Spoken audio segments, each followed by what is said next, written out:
Yes, Hunter x Hunter is finally coming back. Chapter 411 drops on June 28th, followed by weekly chapters until further notice. After 2 years of hiatus, the Succession War rages on. Now, the Succession War arc is incredibly complex. Lots of characters, lots of storylines, heavy themes, and a card game thrown in for good measures. In order to prep for the next batch, I have made this video. It will cover every single thing related to the Succession War. The timeline of events. A lot of people miss that, but it is extremely crucial to know when everything is happening. New non-abilities introduced. What's a Succession War? What's a Mafia War? Breaking down who is favorite to win the Succession War. And let us dedicate a spotlight on the most important players in that arc. I will also showcase the most important fan theories and analysis that you must keep in mind because Togashi is bound to address them in that next batch. The silent majority mystery. What ability is Chrollo trying to steal? And one of my favorite mysteries to solve, who is beyond Netero's secret child? Now this is a packed video, but the runtime of it will fly by so quick and you'll realize really how deep this arc goes. Get ready. And of course, we will cover every single chapter as soon as it drops here on the Hunter Society. Let's start. Day 1, Sunday, August 8th.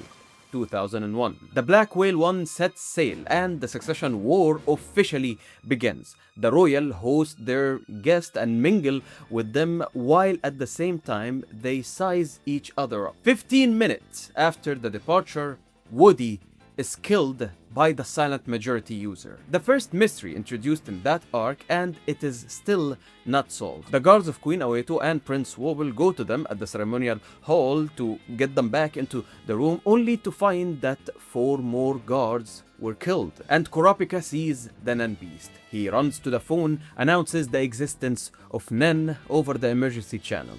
It is now 12:30. At 2 p.m., the remaining staff of 14 Princess Wobble are just 4. Also at 2, 7th Queen Savante basically abandons her daughter, and at the same time, Sridnik starts learning Nen. A couple of hours passed, and around 6, Vince kills a maid. Yep, the staff now is down to 3. And after that altercation, Kurapika gets overstimulated to the fullest. The phone rings with 3 people on the line: first Prince Benjamin, third Prince Zhangli, and fifth Prince Tupepe, while his ability is active. While the doorbell rings, there's another bodyguard from first Prince Benjamin waiting for him outside, and he also gets duped by Shimono. Now Shimono, she is not a royal, but she is definitely a queen in my eyes. If you know, you know. Around 7:15, Kurapika meets with Zhangli. After that meeting, exactly from 8 p.m. to 9 p.m., the cockroach incident occurs. And then Kurapika loses his conscience. At 9 p.m., Prince Momose dies. Around the same time, 2 more events happen. Sridnik is able to use Gyo, and Halkenburg and his followers pass out. Day 2, Monday, August 9th, 2001. At 6 a.m., Kurapika wakes up and the cockroach incident officially ends. At 9 a.m., the first Nen lesson begins. Oh wait, silent majority strikes again. 9:45, Kurapika argues with his students. At 10, the class resumes. Hanzo takes revenge and the Phantom Troop are here. They are gathering info to know basically everything there is to know about the Kakin Mafia, and they start the search for Hisoka. At 12:30, the first Nen class ends, and Hanzo tries to return to his body to find that it is not there. Later that evening, Camilla tries to kill Prince Benjamin and fails.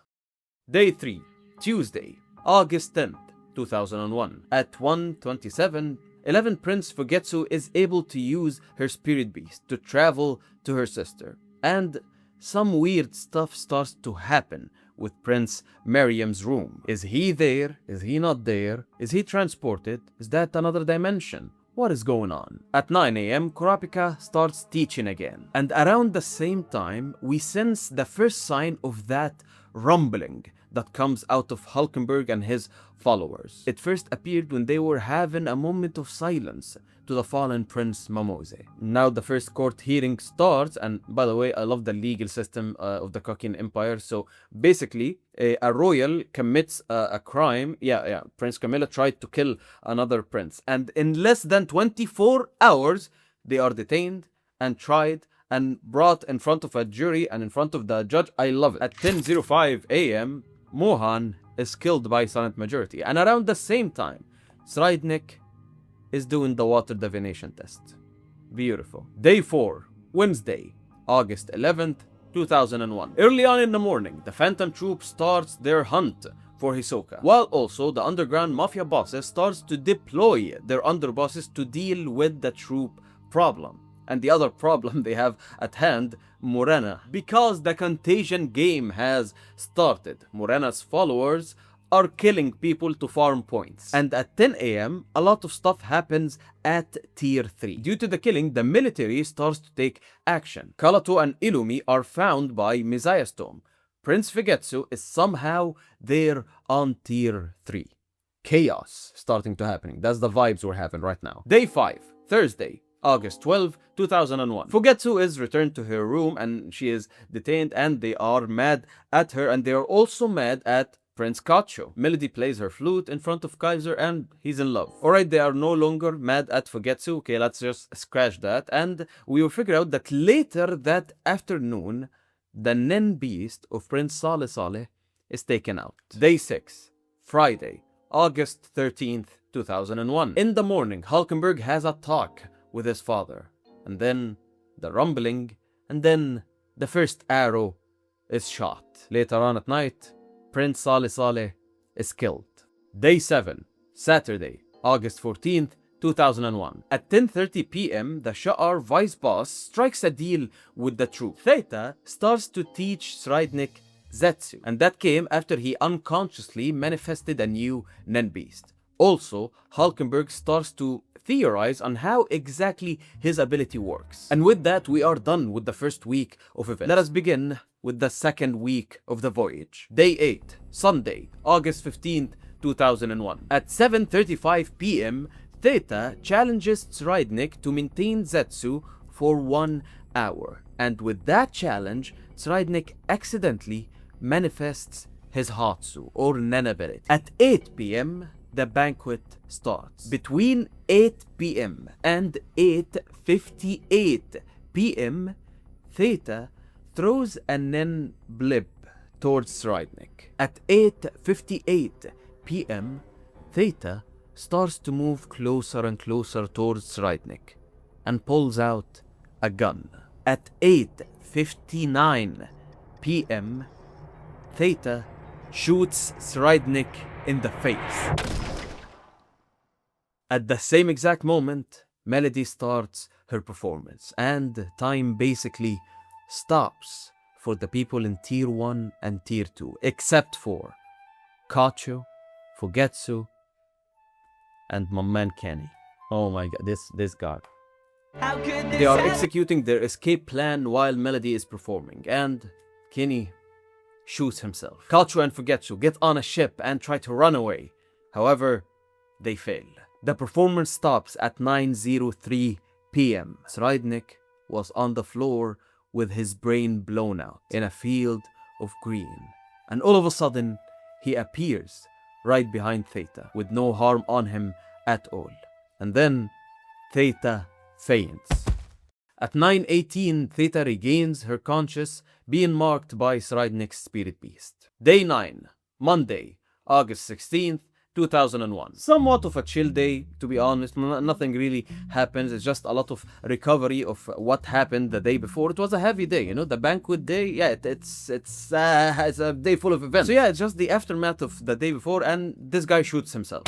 Day 10, Tuesday, August 17th, 2001. Okay, so the guy that just offed himself is called Shikaku. But not really, because this is the work of Halkenburg's possession arrow. And for you to understand what is happening, just know by this time the rumbling of Halkenburg was felt 4 times. So there is a lot of Halkenburg shenanigans happening at this point of the story. And at 11:30, Halkenburg is arrested by the Ministry of Justice under suspicion of premeditated murder. At 11:45, during Kurapika's Nen class, Longe is revealed to be the secret child of Beyond Netero, and that's not the biggest bombshell that she revealed in that exchange. Yes, there is an imposter prince among them, and also around the same time, Balsamil Kumait tests out his Tusk 17. Also, Prince Zhangli meets with On Your Bow. And after that,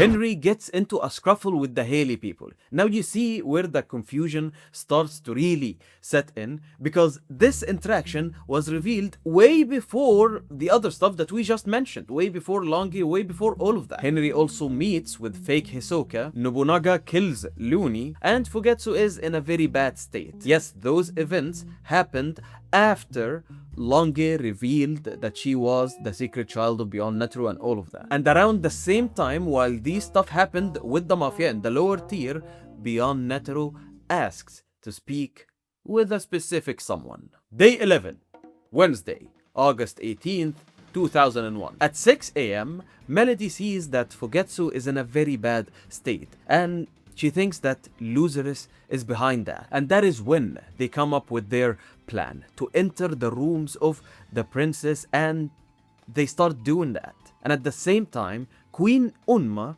speaks with Halkenburg. At 6:45, Halkenburg attacks Balsamil Kumait and another rumbling occurs. At 7:50, Benji and Balsamilko have a talk. At 8:50, Fugetsu and Kaiser finish delivering the letters to all of the princes. Later that day, Balsamilko, now Halkamilko, deploys Tusk 17 to Halkenburg's real body. Day 12, Thursday, August 18th, 2001. After 9 hours of deploying Tusk 17, Halkenburg's body is gone. At 9 a.m., Kurapika's Nen lesson begins. And I need you to focus, okay? Because this is extremely important, okay? You forget about it, but this Nen class is the most important out of all the Nen classes that happened before. A very important thing happened off screen. We will get back to it when the story resumes. I am sure of that, but just know that a Nen class happened at 9 a.m., okay? At the same time, around 9 a.m., Banolanov discovers real Hisoka. And at the same time, at day 12, okay, Henry and Nobunaga's shenanigans happen with the Haley. Yes, that happened after that. And after the Nobunaga-Henry bromance, Nobunaga goes and regroups with Phaeton and Finks. And then Henry goes off to discover Lynch's body. And then at 12 p.m., the funeral of Halkenburg begins. At the same time, there in the crowd is Chrollo, using Love Dial 6700 to find his ideal partner. After 30 minutes from the start of the funeral, Borgsen is missing. Around 1 p.m., Borgsen regained consciousness. She is now in the Haley family secret hideout. At the same time, Phaeton, Finks, Nobunaga starts to move towards the Haley hideout, and the negotiation game starts. In the middle of the negotiation game, martial law is announced, and from that moment, that is the event that we will then point back to as being the main anchor of how time flows. Meaning that, in my opinion, we should look at it as there has been 30 minutes since the declaration of martial law, 2 hours before martial law, 5 minutes after the declaration of martial law. That is what I'm talking about. Yeah, I think it is that important to look at as the main anchor that we will point back and forth to. And that is, of course, because exactly 40 minutes after martial law, special martial law was declared, Benjamin instructs Messiah Stone, Botobai, and Kaiser to be his witness to legitimize his take over the 3 branches of government. In those 40 minutes, a lot of stuff happened. We just get a lot of headlines, a lot of bombshells. Benjamin starts to say some stuff that all of this happened in just 40 minutes, and we don't know how these events unfolded. This war that will decide who will be the next leader of Kokhin 14 princes are participating into this war. And this war is powered by 3 different artifacts. These artifacts or relics hold within them the accumulated power of the fallen kings and princes of the past. Meaning that there are generations and generations of Nen users whose aura is fueling this power.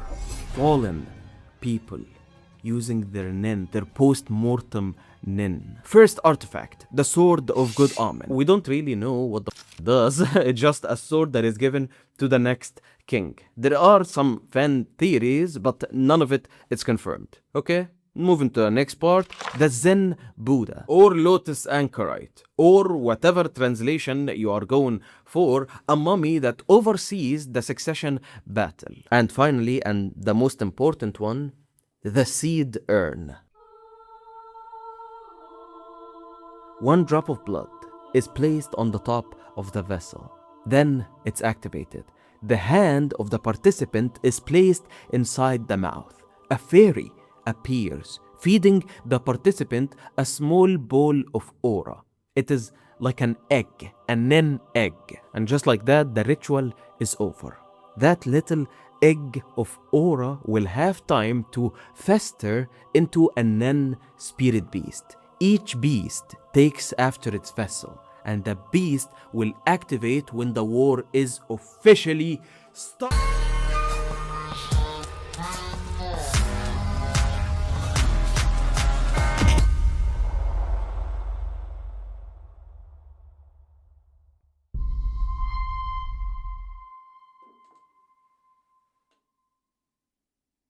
Sup gang, 'tis I, Middle Easternish. It took me a lot of time to straighten my hair in order to wear this costume and do this stupid joke. Anyway, alright, some royalty action, some strident action. So, what's up? First, some ground rules. Princes participating in the succession war cannot see their own spirit beast or other spirit beasts. Spirit beast cannot directly attack another prince. And the spirit beast feed off the aura of the user. It's a parasitic type Nen user. And yes, each spirit beast is within itself a Nen user. And shout out to my guy in the comments right now that is writing, so basically the spirit beast are the stands from JoJo. Great insight, amazing comment. I never heard this one before. Seriously. First Prince Benjamin Guardian Spirit Beast. We do not know exactly what it does, but it has very impressive quads. It reminds me of P2 a little bit. Second Prince Camilla's Beast is a manipulator with a coercive type ability that takes complete control of a target who fulfills certain conditions. Third Prince Zangli, a big Dhamma chakra looking thing that spits out coin. It's a conjurer, and every day a coin comes out of that thing with the number 1 on it. When 10 days pass, that number increases to 10. The back design of the coin changes when it's gifted, and when the coin is gifted, it reverts back to number 1.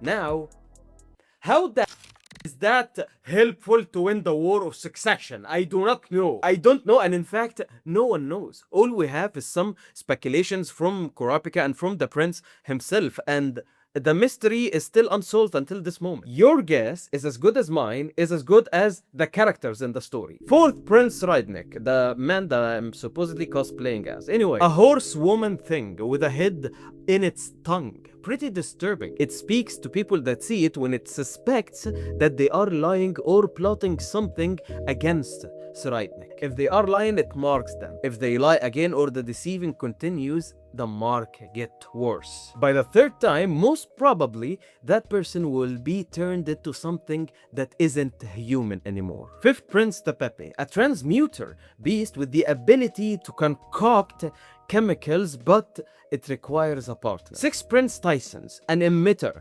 type, one-eyed lizard-looking thing that attaches to whomever is listening or reading Tyson's teaching. And that beast collects aura from the person that it possesses and bestows happiness in return, making them more loyal to Prince Tyson. Seven Prince Losers is a centipede-looking beast, a conjurer type that sets trap by materializing whatever the target desires as bait. 8 Prince Saleh Saleh, a manipulator ball of mouth that is closely linked with Saleh Saleh's libido. It emits white smoke Yeah, white smoke, totally. And when that smoke is inhaled, it makes people love this guy. And if someone got a little bit too high on that sauce, a miniature version of that Nen beast will appear on top of his head and it will keep doing the same thing. All of that in order to sway them into loving Prince Saleh Saleh more. Now let's go to the spirit beast of 9, Prince Halkenburg, my goat. He's kind of an important dude. He's very influential and he has a lot of supporters and followers. If you truly follow this man and believe what he preaches, you will be marked by a feather in your hand. And when you are gathered around the Prince Halkenburg, you will share your aura with making him, Halkenburg, truly unstoppable. Thus, he was granted an ability. Grimmel la Resistance. We need to talk about Kevin. His aura and the aura of the Nen Beast and the aura of all those around him are put into an arrow, an unblockable arrow with so much conviction. It doesn't matter how hard you try to deflect this arrow or defend against it. This is the possession arrow, meaning that the person struck by. Alright, so I need you to get ready for a lot of Halkenberg glazing right now because this power cannot be explained away just like the others. We need to talk. Alright gang, so now we're going to explain Halkenberg's ability, the ability that I myself think that it is the most complicated and the most convoluted ability in the Succession War arc, might be in all of Hunter x Hunter. A lot of people cite another abilities as being the most complicated one, but to me it is it's a very very complicated ability. All right, so extremely important lecture. So yeah, let's explain the powers of Halkenberg to the best of our ability and to the best of our knowledge, because yeah, believe it or not, not every single aspect of Halkenberg's ability has been confirmed yet. All right, so let's get at it. All right, so you see, first of all, Halkenberg has got his gang, his comrades, the people that roll with him. And whenever you see Halkenberg rolling with his people, yeah, you need to move out of the way. Most of his loyal comrades or loyal followers carry this symbol on their hands, alright? So, this feather symbol, alright? And whenever Halkenberg starts to use his ability, I know some people might not get this impression from only reading the manga, but based on what other people, the reaction of the other Nen users say, is that whenever he uses the power and whenever he fires an arrow, a huge rumbling occurs, like a very, very huge rumbling happens, and that obviously has to do with the amount of aura that he produces, because that's not only Halkenberg's aura, this is the aura of Halkenberg, the aura of the Guardian Spirit Beast, and the aura of his followers, all combined to be put into a shield and to be put into an unstoppable arrow. And we also have to keep in mind that with each arrow that Halkenberg fires, he stakes his life on it. So that's a pretty strong conviction, and in return, he gets a very, very strong powers from it. But the kicker is, or what we need to keep in mind here, is that this arrow is not intended to kill. In fact, whenever he fires the arrow and the arrow pierces its target, this guy does not die. He simply faints, and we see something strange happen all of a sudden. Someone of Halkenberg's followers also faints. What happens here is a soul swap, and whoever faints from the Halkenberg side, because Halkenberg as well can faint, okay, is gonna be addressed as person A, and the person that is being attacked and being pierced by the unblockable arrow is gonna be addressed as person B.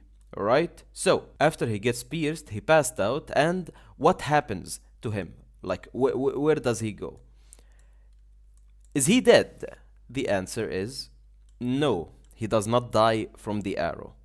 Now, we have to distinguish here between mind and body, or soul and body, alright? These are two different things, okay? So, whenever the attack succeeds, and it will always succeed, the mind of person A will go to person B's body, alright?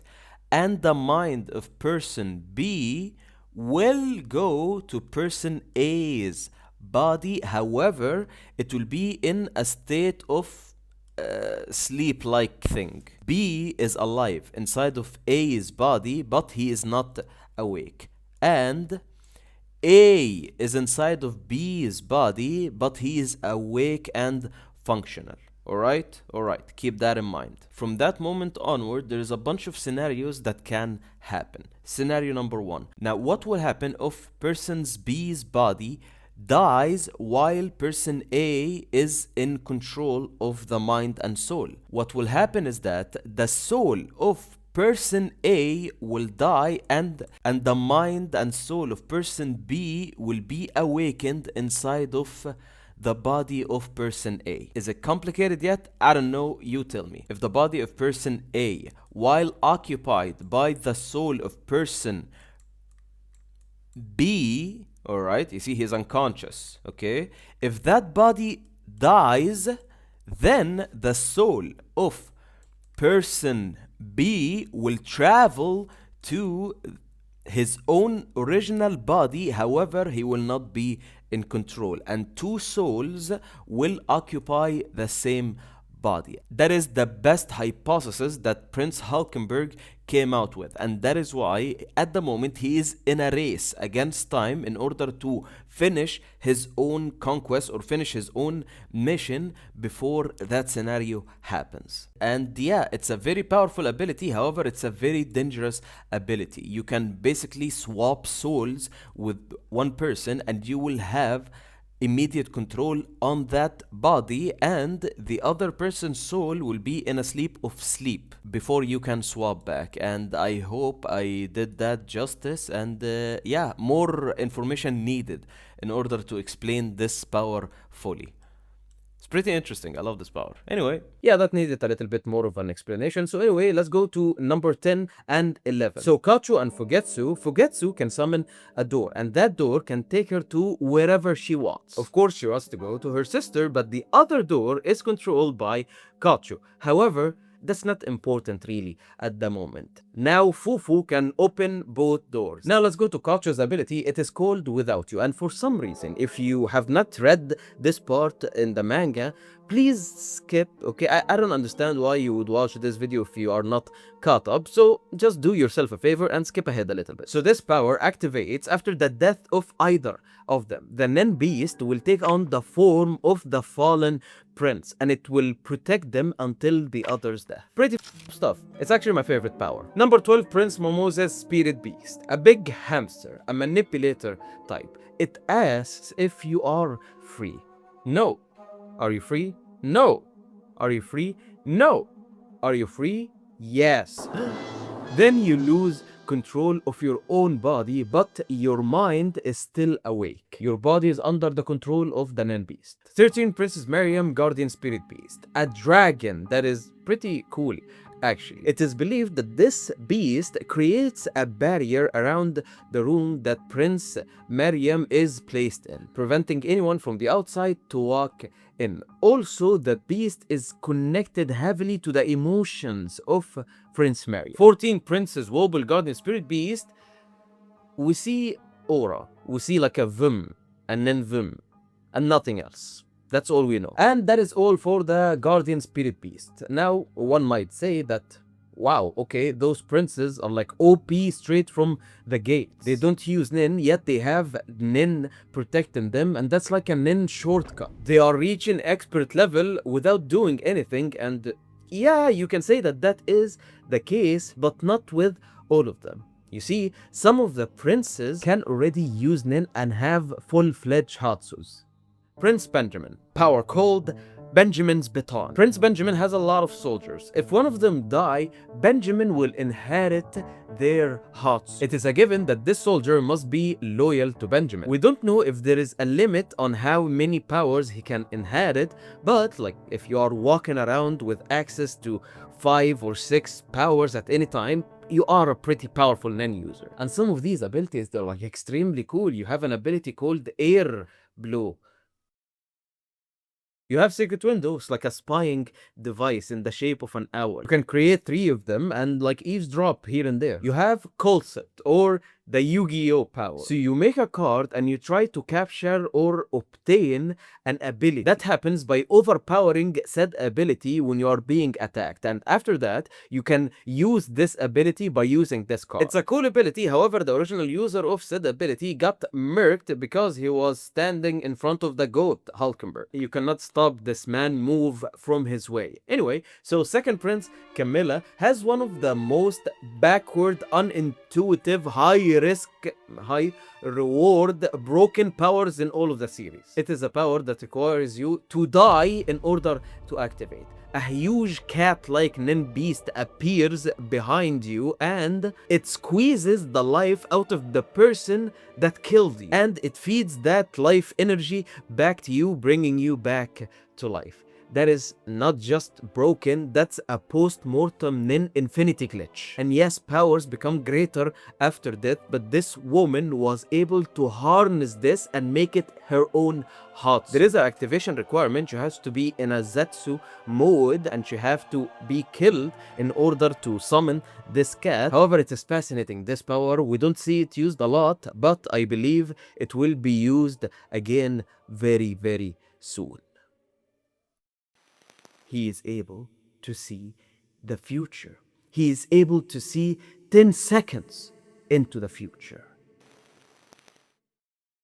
The man of the hour, fourth Prince Reitnik. He was able to learn Nen in a remarkable amount of time, very short amount of time. And it turns out that when he closes his eyes and goes into a state of Zets, he is able to see the future. He is able to see 10 seconds into the future. It is most definitely a broken power right there, okay? Actually, he is a broken character. This guy learning Nen in that amount of time, it's ridiculous. And being able to conjure his own Nen beast that has nothing to do with the original Succession Battle Nen beast. No, his own Nen beast with the 666 on its belly. And right now he is training to try and go into a state of Zetsu in under 1 second. Are you kidding me? Yeah, I don't want to mess with this guy. I'm waiting for my boy Kurapika to like confront him, and I don't know, I think Kurapika will throw hands with him, you know? It's gonna be like Speaking of our golden boy, Kurapika, he is one of many bodyguards on that voyage. There is a lot of bodyguards that use Nen, so let's talk about them, and let's start with Kurapika, because Kurapika has got some upgrades. Steel Chain. You can see that Kurapika has taken some inspiration from Chrollo. Kurapika now can steal aura and the Nen ability from people, and he will enforce them into a state of Zetsu. Extremely broken. That is because of his other new ability, Stealth Dolphin. This dolphin will appear and he will analyze the ability and tell Kurapika of the stolen ability. After that, Kurapika can then decide whether to inject himself with that new ability or give it to someone else. You understand what this means, right? By designing this power in that specific way, with that specific restriction that he set on himself, basically, if he injects someone that is uninitiated or not awakened to Nen, they will automatically become Nen users with 0 risk. And when the ability is returned to its original user, boom, it's gone from the uninitiated that got injected, but their aura nodes are already open. That's what happened with 8th Queen Awetu. She was given an animal controlling ability and she was able to control a cockroach through the vents. It's a very weird part of the manga, but I actually really enjoy this chapter. I love the part when Bill immediately got the assignment and he was just acting like, yeah, this is totally my ability, man. I'm totally controlling this bug right here, and yeah, it's gonna go there, it's go there. Actually, let's talk about Bill. He is the next bodyguard that we will address, and he has an amazing support type ability. He is an enhancer, and his ability is an enhancer, and the no, that's his ability. He's just an enhancer. He enhances literally anything. He can increase the growth of living things. He can help people increase their Nen proficiency. His Hatsu is literally to enhance, and that is extremely cool. Milkomite is a Nen user, however, we don't know anything about his Nen, but obviously he's a Nen user and a powerful one at that. Furikov is a Nen user. Not a lot of stuff is known about him, but we know that he is powerful enough to be able to stop bullets and is able to analyze aura in a very meticulous way. However, his superiors, someone like Balsamilko, does not see him better than hunters that are more trained in Nen. Rehan, another one of the bodyguards or military personnel that operates under Prince Benjamin. He is a conjurer and his power is Predator. To sum up this ability, once Rehan finds a specific target, then this predator monster will start to feed off Rehan's power. The more Rehan analyzes the ability that he's trying to attack and understands every single thing that is related to that ability and its mechanics and how it really works, and the more spot on he is, the more this predator grows and is able to one shot take out the person that he's attacking. So it's a very complicated restriction that he put on himself. He is gambling on one shot killing the person that he's in front of. However, if he has no idea how the power of the other person works, he will be like messed up, because it might take him a long time in order to analyze and understand every single mechanic of that power. However, when he gets it right, it is a one shot kill. But there is also a price to pay after that, because after he successfully takes out the person in front of him or the ability of that person, then he will go into a state of enforced Zets. For the next 48 hours after the activation, he will not be able to use Nen, making him very vulnerable. So there is a price to pay. Vict is an amateur Nen user. He has an ability that is called two sides of the same coin, tackle, shield, but we don't really understand how it works. Yoshihai, another one of Benjamin's soldiers, and he seems to be the guy that they send out when they for sure want to take out someone, and he seems to enjoy it. He summons a stinger bee specifically used for assassinations. Whoever is stunned by this bee, then he is good as dead. However, the target needs to be within a 20-meter radius of Yoshihai. By Bimaina, there is a lot of question marks about him. We just know that he is a powerful Nen user. He has a counteractive style Nen ability, and that is all. However, I would keep an eye on this guy. Seems very important. And now we are going to Hanzo. Yes, Hanzo from the Hunter exam is making a comeback in this arc. He is one of the bodyguards hired by Kurapika, and finally we see his Nen powers. However, we don't see it all. It is implied that he has multiple Nen abilities, but we see one of them. Hanzo skill 4, Art of the Doppelganger. So Hanzo is a conjurer and he can astro project a version of himself, a doppelganger of himself that can phase through walls, can fly around, but he did put some restrictions on that power. So it is a cool power, doesn't seem to be that strong. However, once again, it is implied that this is one of a set of powers that he has. But being able to make a double of yourself and phase through walls, that's something very, very appropriate for a ninja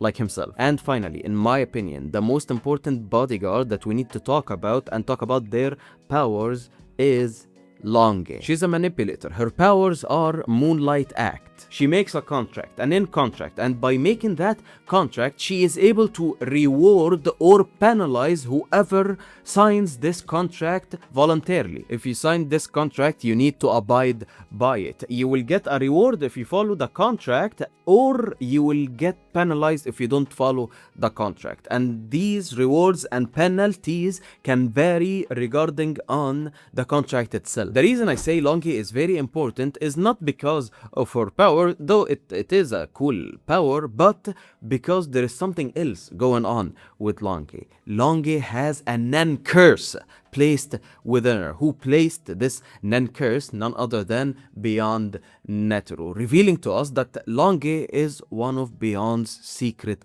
child that is infiltrating the Kakin Empire. We will not go into all of that because that's something that has to do with the story. We are focusing on the powers here, and Nen curses has shown up a lot in this arc. We see an example of Nen curses with Prince Fugetsu, and yeah, they generally do not seem like very good things to be attached to you. However, with the bodyguards, these Nen curses were placed on them at a very young age. And with this Nen curse, those bodyguards were able to use Nen ever since they were little children. So by default, they were able to use like Ren and Ten and Zets just to keep themselves alive. And with this Nen curse placed on them from a very powerful guy like Beyond Netero, if one of these bodyguards were to fall, basically these Nen curses will act like a time bomb. Also, we got a reveal that one of the bodyguards of Prince Raidnik is also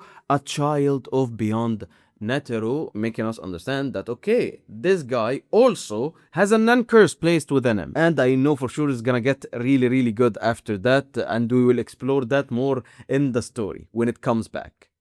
Someday. So, moving down to the lower tiers of the Black Whale one, we have the Mafia families. And of course, those Mafia families have Nen users within them. And the first Mafia family we are going to talk about is basically a Nen family. The Haley family, or the Pyramid Scheme Nen user family, led by Morena Brudo. Her ability is called Contagion. In this game, Morena is member 0. She can infect up to 22 people with her ability, usually by kissing them. After that, the infected can level up in this game basically by killing people. When they reach level 20, they will manifest a unique ability. Regular people 1 level, Nen users 10 levels, a prince 50 levels. The more you kill, the more you level up, you unlock your own new Nen ability, and if you kill enough people, you become a member 0, being able to start your own game and to start infecting people as you wish. Billy is a conjurer, and he's at level 21 of Morena's game, but still no ability. Dogman, he is an enhancer. He has an increased sense of smell that this guy can smell the Nen type of people. Very impressive. Gato Ami can create a doppelganger of himself. That's it. Looney. Oh god, this guy sucks. He is an emitter and he has a teleportation type ability. He can only activate his ability while he is inside of a room with a single closed door. After fulfilling these conditions, he can open a portal from the wall or the floor of the room and enter an alternate dimension that allows him to travel to any location that he had previously visited. Think of it as a very, very poor version of Nov's ability. Padali, he's a conjurer. His power is fistful of weapon. He can transform his right hand into different tools and weapons. Yeah, that's it. Seems cool, but in the world of Hunter x Hunter, this is extremely lame. Taribellum, he is an emitter. His power is called Damage Sweet Home. He can displace damage. He takes the damage of whatever his right hand touches into himself, and he can transfer it onto whatever his left hand is touching. Very cool concept. I love this power, and I love this character actually. I wish to see more of him. Yoko Tani, I need you to focus with me because this is a powerful ability. A conjurer ability. It's called a Battle of Wits. It is a defensive ability and it is only usable in the hideout of Morena. It activates when Yokotani introduces himself to an unlawful intruder. Then he conjures guard that cannot harm the target, but the target's attack also have no effect. So kinda like the Nen beast that Knuckle has conjured. No harm done and no damage taken. These guards have like numbers on their heads and I don't know what it indicates, to be honest. So yeah, these guards are basically invincible. However, they are still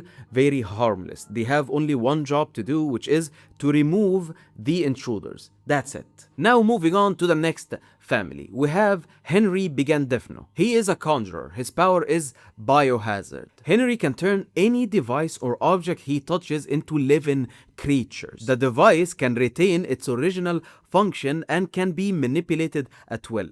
The transformation can be partial and take effect in a few seconds after contact. However, there is a time limit with the transformed object. When he turned a transmitter into an oyster, it turned back into a transmitter after roughly 2 hours. Lynch, another cool character with a cool design. I wish I've seen more of her, but what are you gonna do? She is an emitter. She asks the target a question, then she proceeds to punch them, and they will answer the question truthfully. Only Lynch and the person that got punched can know what exactly is going on during this exchange. Zakaro is a manipulator that can manipulate his own blood. Power name is Bloody Mary. The strength of his blood manipulation is, strong enough to restrain a weak Nen user. He needs an open womb in order to start using this power. And he walks around with an IV. The final Mafia member that we are going to talk about is Misha Howe. This person and this power is a post-mortem Nen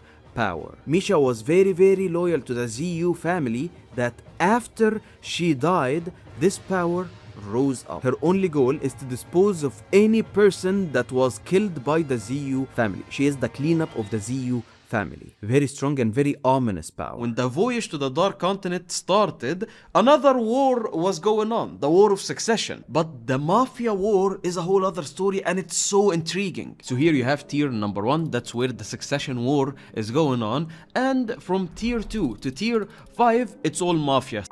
It all started with Morena Bardot, the boss of the Haley family. Well, she is the new boss of the Haley family because this Morena is not Morena. There was another Morena, but the other Morena is now in the ground. She is dead and the new Morena is now in charge. And this Morena has one goal in mind: to destroy this dung heap of a world. We see illustrations of the awful, sickening, human-caused disasters and some images from nature. Cruel, cruel Mother Nature. We just see the cruelty of life in general. Yes, this stuff is from our real world. It's not the first time that Togashi used real-world imagery in order to leave a comment on humanity. Someone dying, gasping for air, factories polluting the planet, thunderstorms, a parasite living inside of a bug. Oh my god! It's called the horsehair worm and it's one of the most creepy organisms living. It takes over the mind of a praying mantis and it convinces it to drown itself. War, famine, drought, terrorism, poverty, all the stuff that makes this world terrible to live in. And to add to that, there are some other fictional stuff that happened to Morena that makes her hate the world even more. A carnival where all the royals go to party all night, incognito mode, and the people of the village where the party is at are sorted into two: entertainers and others. During the stay of the royals, there is a lot of mating going around. I believe non-consensual mating. It's very messed up. And with that act comes a lot of unwanted births. There are from royals, but royals with the commoners of the village. The people that were just labeled as entertainers. Those who are born are called carnival orphans. They are the children, technically, of royals, but they are not legitimate. And those orphans are sorted into two: flesh and illegitimate siblings. Or there is another translation that sorted them into meat and second track fakers. The mafia bosses of the Kakin Empire are those illegitimate siblings. And Morena, you can tell by the blade markings. All of the mafia bosses has those two blade markings that they were given at birth in order to mark them once and for all that those are not legitimate children of the royals. And their job is to run the underworld. Morena Bordeaux was first classified as meat. Then she took over the Haley family, the same mafia family that run the base that had those carnival orphans. With all the dark stuff that you heard just now, I think Morena is justified in her wanting to end the world. Like literally, she wants to end all suffering by ceasing to exist. That's her motive, and I seriously cannot say it enough. I love Morena. She just might be my favorite character in this arc. Dude, I want to join her pyramid scheme so much. I would join in a heartbeat. Like Morena more like more in. That was bad, okay? That was bad. I'm so sorry. I got a bit carried away, okay? But to sum up, Morena is the GOAT, okay? She wants to erase the entirety of the world, starting with the Kakin Empire. The way I see the story going, like this character is going to rival the amazingness of a character like Merwan. She has charm, she has creepiness, she has dead eyes and beautiful eyes at the same time. Her motives are extremely creepy, yet somehow she's having a smile throughout her whole appearances. Like she knows that she's gonna do it. She knows that she will murder everyone. She has a goal, yes, a pretty messed up goal, but she's willing to go the distance. She's willing to do whatever she can in order to seriously destroy the world. And she's going to do that using her special ability, Contagion. Now keep in mind, until this moment, the Mafia war did not really start. Morena's powers is to infect people, her community, her people, with her saliva. A kiss that makes the recipient a member, an official member in that game. And the game has a total of 23 players, including Morena. Morena is level 0 because she is mommy. She is on the top, okay? She is on the top. She's literally the mommy of this game. And when you start playing the game, when you reach level 20, you can unlock your own Nen ability. So no Nen training required. No, you can just unlock an ability. And when you reach level 100, you will become a level 0, meaning that you will be like Morena and you can start your own community and start infecting people.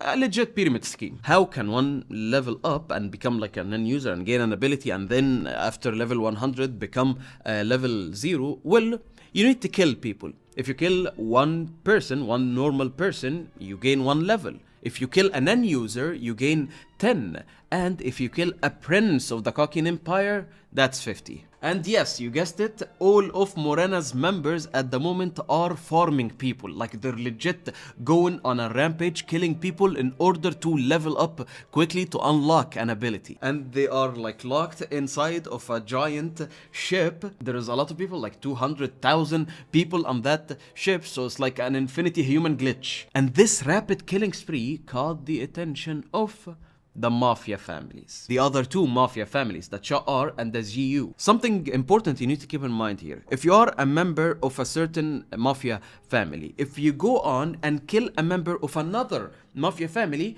that's not a big deal. You see, the Mafia has a code. If a member from family A wants to kill or raid or steal from another Mafia family, he must inform the boss. Then the boss of family A will contact the boss from family B. He will just inform him like, yo, this is going to happen, okay? So the bosses let the members do as they please, and afterwards the bosses will work out a compensation plan. You know, the Kakin Mafia, if they love anything, they love order. It's a messed up order, but it's a balanced order, and it must exist. As the GU boss Orion Langbao says, for the haves to keep having, the majority need to get the short end of the stick.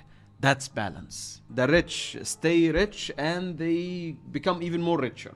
The poor stay poor. That's the actual goal of the Mafia. That's the order that they want to maintain. The actions of Morena and her members is exactly the opposite of order. That's why a declaration of war was issued and an order to kill Morena was made. Morena must be stopped because they are farming people, and the more time goes on, the worse it gets. Okay, then why can't the families like the GU family go into Morena's territory and just take her out? Why can't they just do that? Well, for starters, a lot of civilians are on board on the Black Whale 1. And the Mafia sees civilians as customers, not targets. So in a messed up way, the Mafia cares for civilians, not because it's messed up to kill civilians. No, it's because they are a revenue stream. And also there is a lot of issues that will come from a public war. Who knows, maybe if the small time gangs, if they start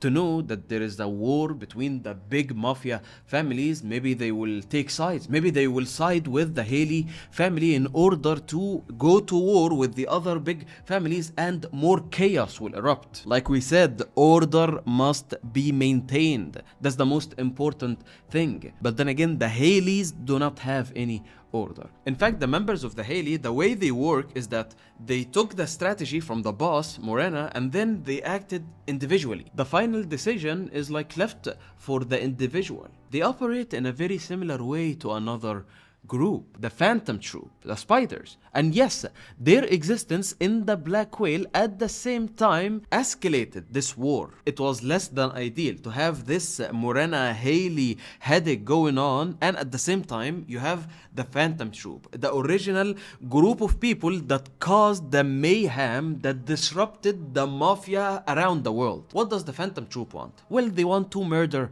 Hisoka, and they are on the lookout for him. But the other Mafia families do not want that. They don't want chaos. They want to maintain order. So they decided that they must like put a stop to this. They went to the Phantom Troop. They were like, "Ayo, troop, we know that you want to kill Hisoka and all, okay? But could you not?" The Mafia continues and says, how about we work together, alright? You want to find Hisoka, okay?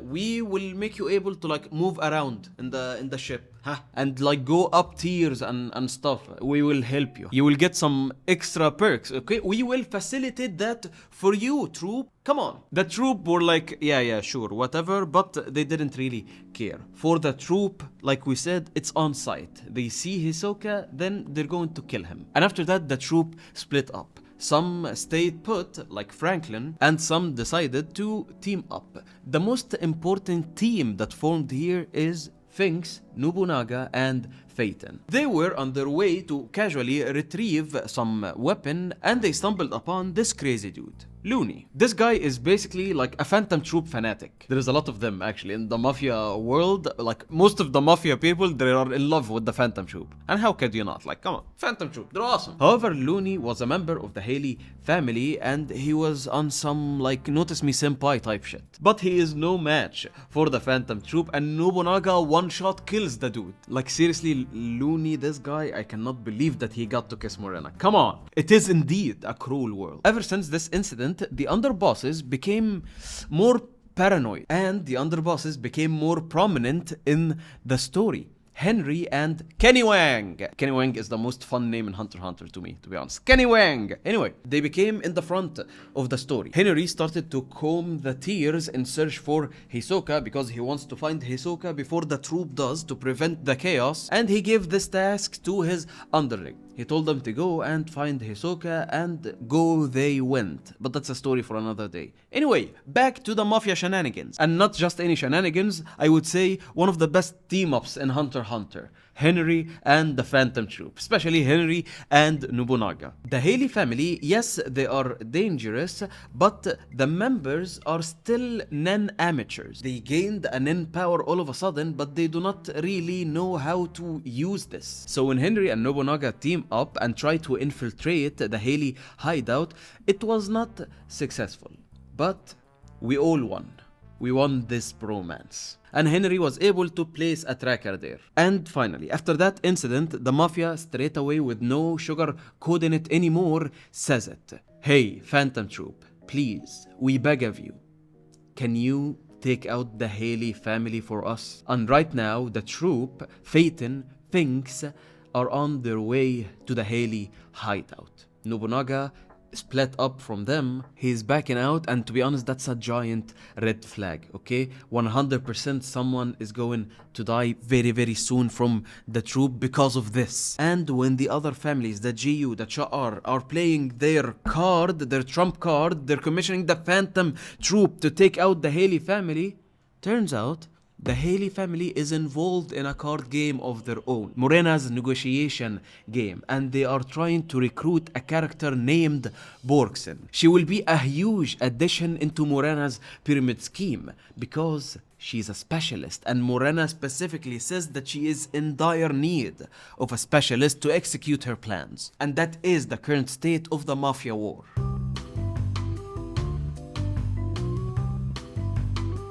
Now I have some additional stuff that I want to say to add on into this whole picture that we are building. You need to keep in mind this stuff that I'm going to talk about to understand the whole story. First of all, the dynamic between the Mafia bosses, I actually love. I find it very, very wholesome in some way, but they are the worst people imaginable. Like, they are the worst of the worst. However, they like, you're a boss of the Mafia, I'm a boss of the Mafia. If something bad is going to happen, we're gonna keep talking to each other, we're gonna keep business clean, we're gonna keep having a good time. What?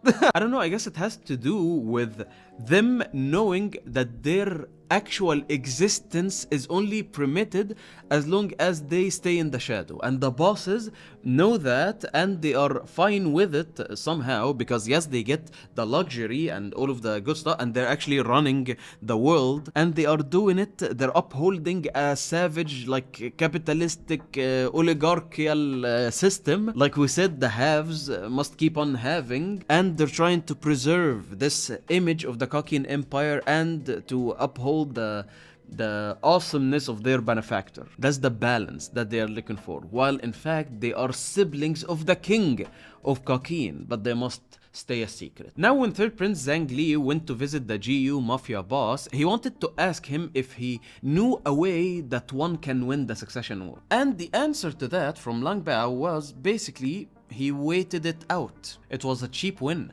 at the end. The previous succession war happened, and the king who actually won just camped. Like, he literally camped, stayed away from the actual fight, waited till they all fought it out, then he got the cheap win at the end. I believe this might be like a huge hint on how to actually win the succession war, and one of the princes indulged in this succession is doing that, and his beast is helping him doing that, Miriam.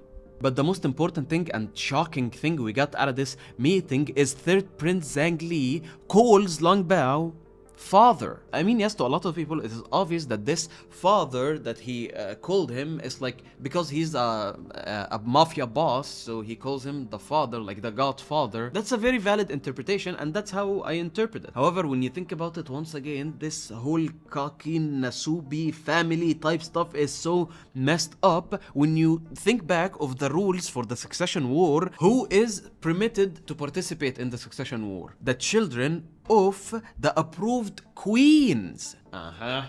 So if you are a child of the queen, then you can be part of the succession war and you have claim to the throne. It is not specified that this child of the queen should be a child of Nasubi. In fact, there is a prince right now participating in the succession war.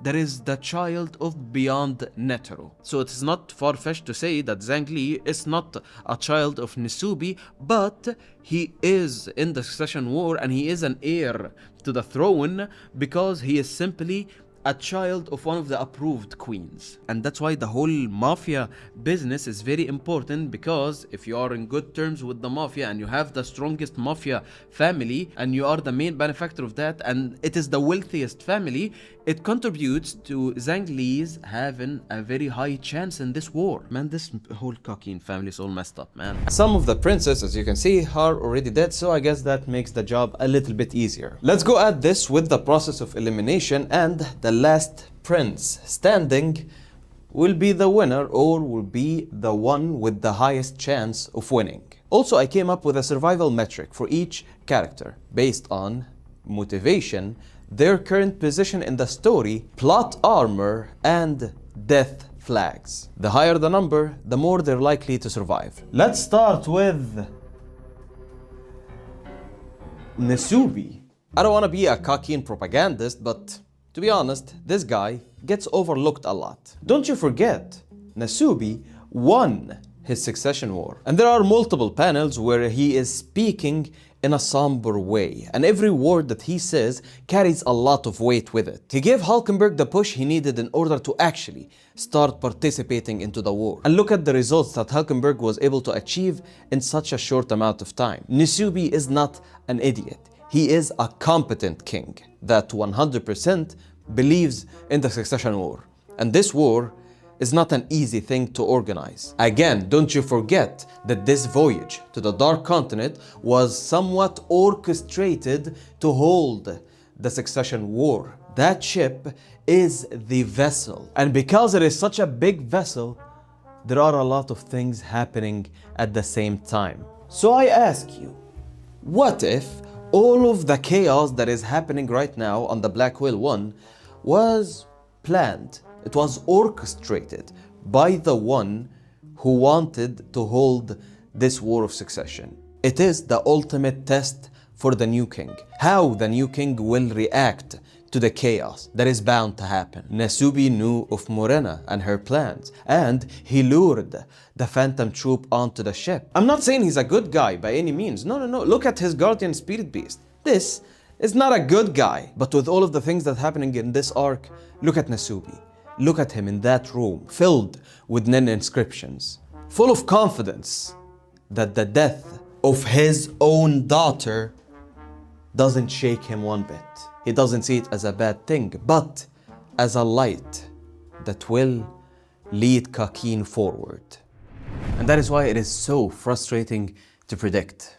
This ceremony, this ritual, is extremely powerful. A post-mortem Nen-infused war. Kakin and its people are tied with this war directly.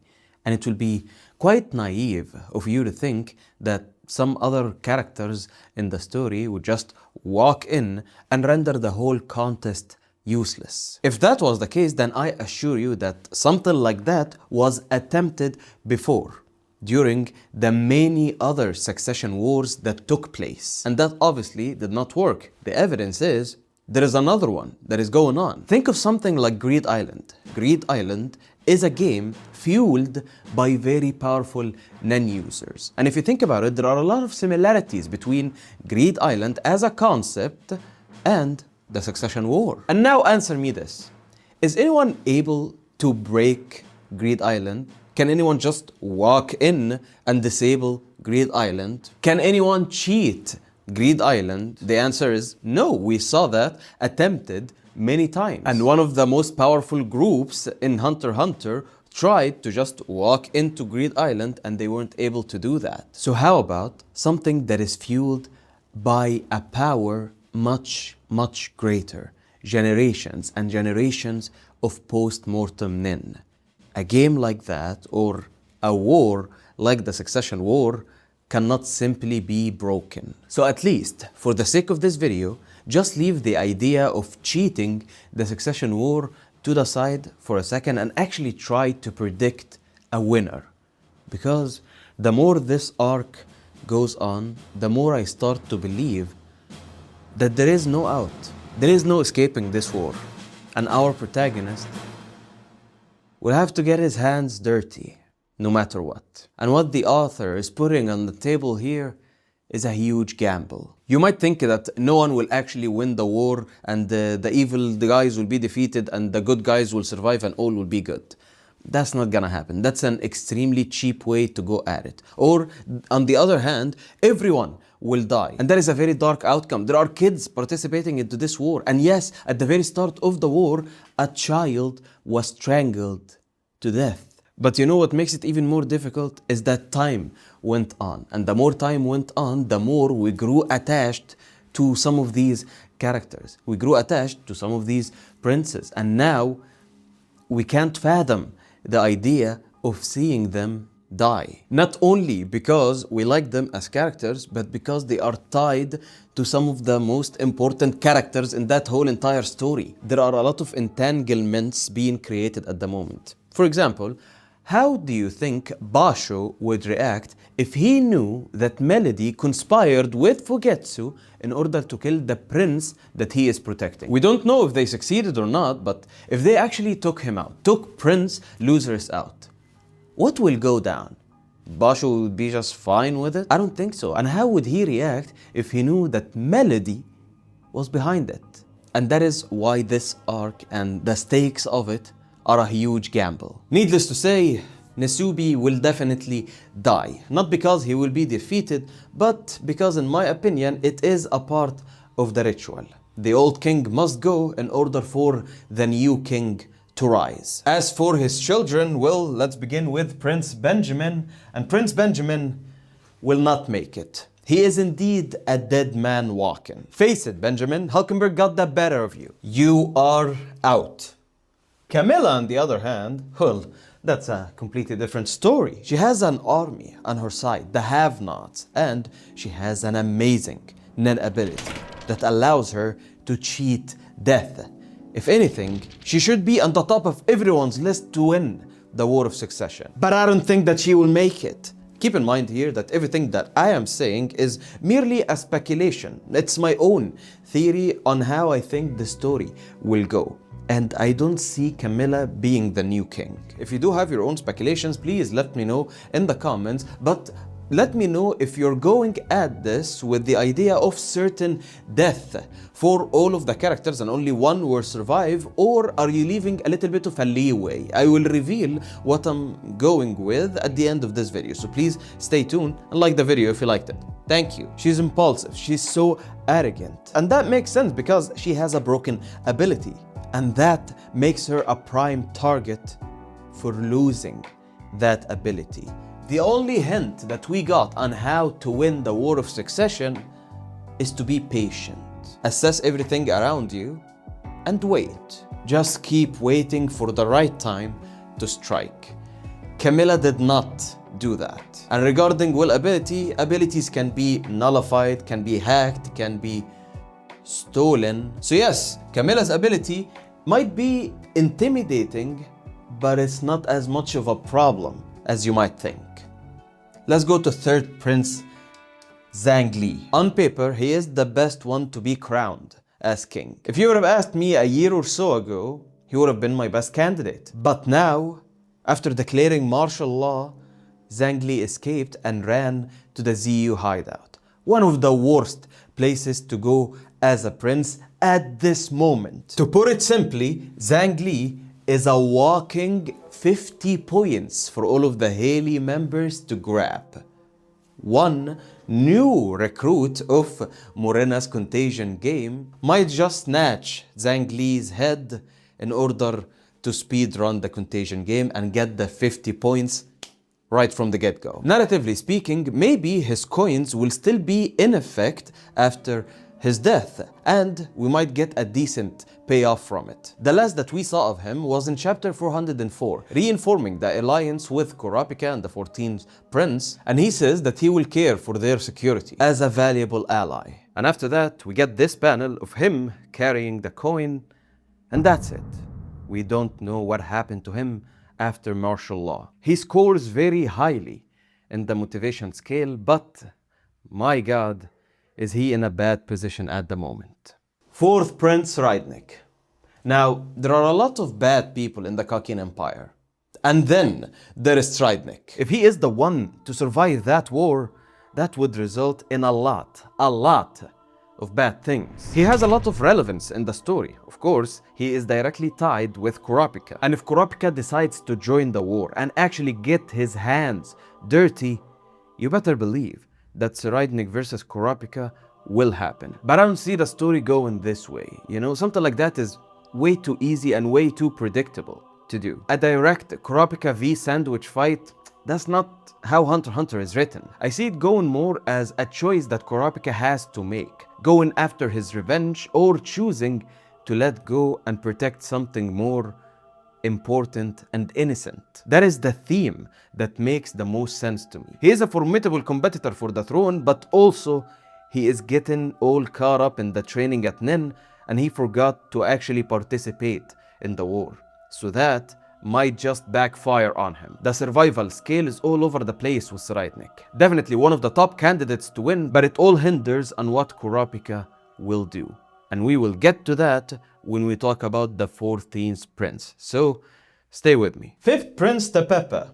Now that is an amazing candidate to win the succession war. She is extremely realistic and pragmatic. She can assess the situation in a great way so that she can position herself with the winning side. The people helping her seem capable, and she is actively building alliances to keep herself safe. Take a look at her guardian spirit beast, a beast that requires a partner in order to work.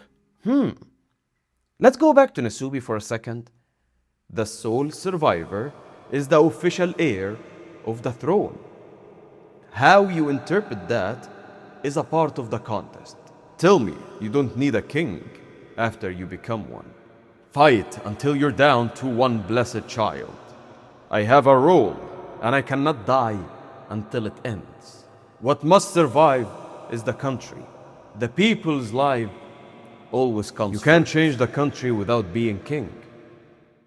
Okay, listen, Nasubi, like I said, is a terrible person. But this is some great wisdom that he just laid there. What I gathered from this is basically that Kakin that will be born after the succession war will be shaped after the new king. If Hulk wants a revolution, great. Win, then do your revolution. If Tyson wants a country full of love and no wars, and all of the people will be pacifist and lovey-dovey, okay, that's amazing. Win first, then do that. And we also know that she cannot win without breaking her own taboo, and that puts her on the death list immediately. So, sorry Tyson, but we'll cover Tyson in a future video, don't worry. She has a powerful ability, don't get me wrong, but she can't really get everyone to read her book in order to control them. So, we are back at Nasubi's guardian spirit beast. A beast full of, lust, let's just say. And the beast takes after its vessel. It does make sense that during his reign, the carnivals continued. It does make sense that during his reign, there was a lot of indulgence, cheating scandals, beyond infiltrating, spreading his genes all across the empire. If that was the Kakin that was born from Nasubi being king, what would the Kakin of Tepepe be? The prince that needs partnership in order to prosper. If there was one logical way out for the young ones participating in this battle, I see it happening with Tupepe. She is the actual dark horse candidate, and for that, she scores very, very high on the scale. Nuzris is super dead, okay? Don't even try to hide it. He's gone, dude. Like, I know I haven't seen it, but I know it. He's gone. He is dead. Let's talk about the 9th prince, Halkenburg. He is in limbo at the moment. There is a chance that he can just keep hopping from person to person, and obviously, I want Halkenburg to win. It is very, very hard that he will be the final one standing. Now, with the 11th Prince Fugetsu, my girl Fugetsu, it's not looking good for her. In fact, in the death flag list, she's at the top. That girl is done. If we are playing by the scenario that only one prince will remain, Fugetsu is done for. And we have Mariam, the 13th, the only prince playing the game correctly, isolating himself in a pocket dimension. He is unintentionally following the Nasubi playbook on how to win the succession war. He has some formidable bodyguards by his side, and his mother seems very, very protective of him, which might imply that he has more plot armor than we think. Is Mariam the secret child of Beyond Netero? Personally, Mariam is not my top pick of Beyond Secret Son, but for sure, he is a top candidate to win the war. And finally, Prince Wobble.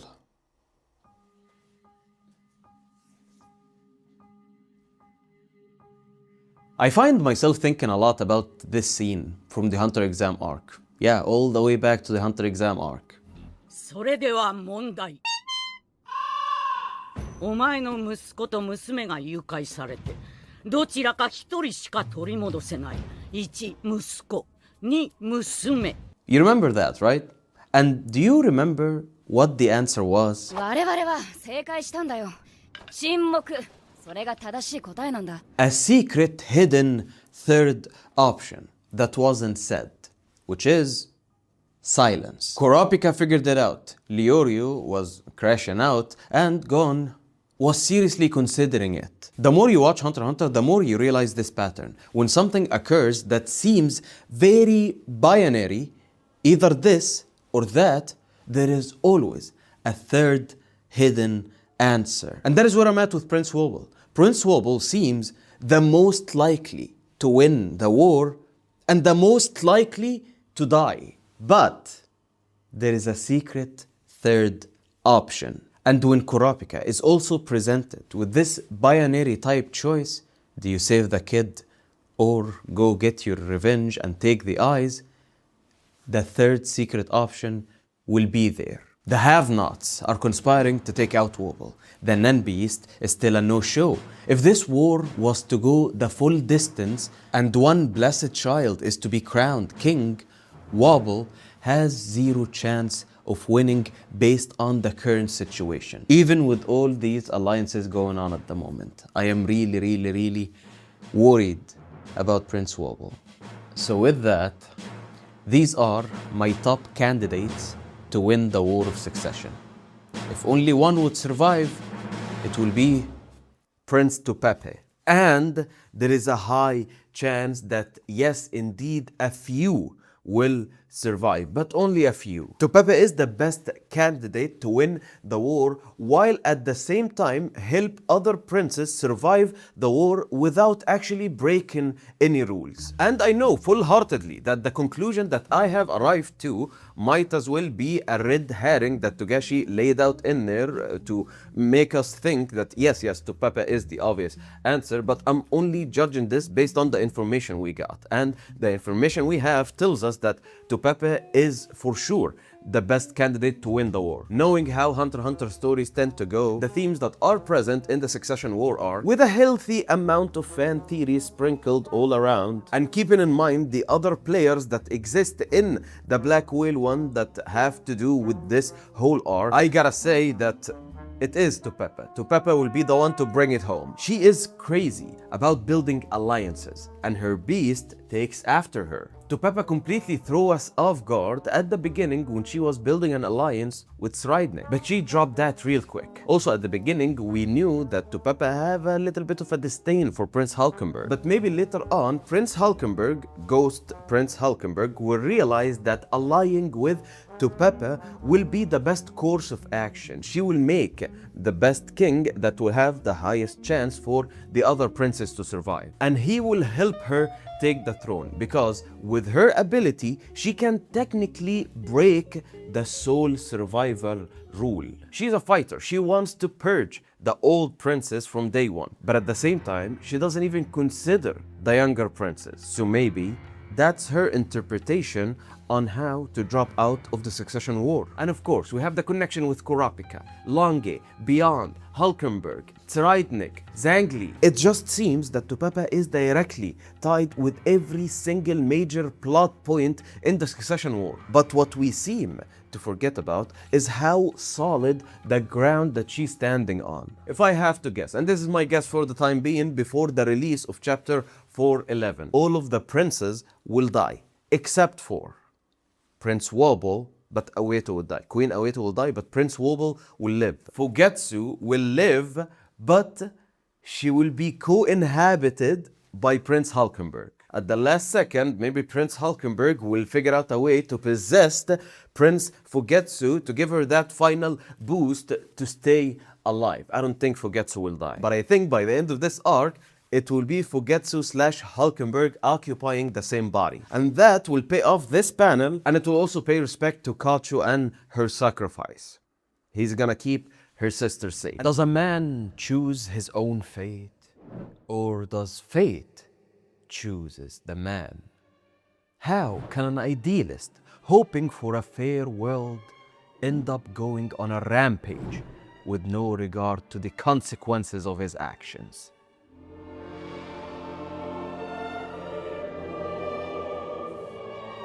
This is the story of 9th Prince Halkenburg, a character you would usually dismiss as being a naive child, someone who doesn't understand how the world actually works. And by the end of that story, he will become a god among kings.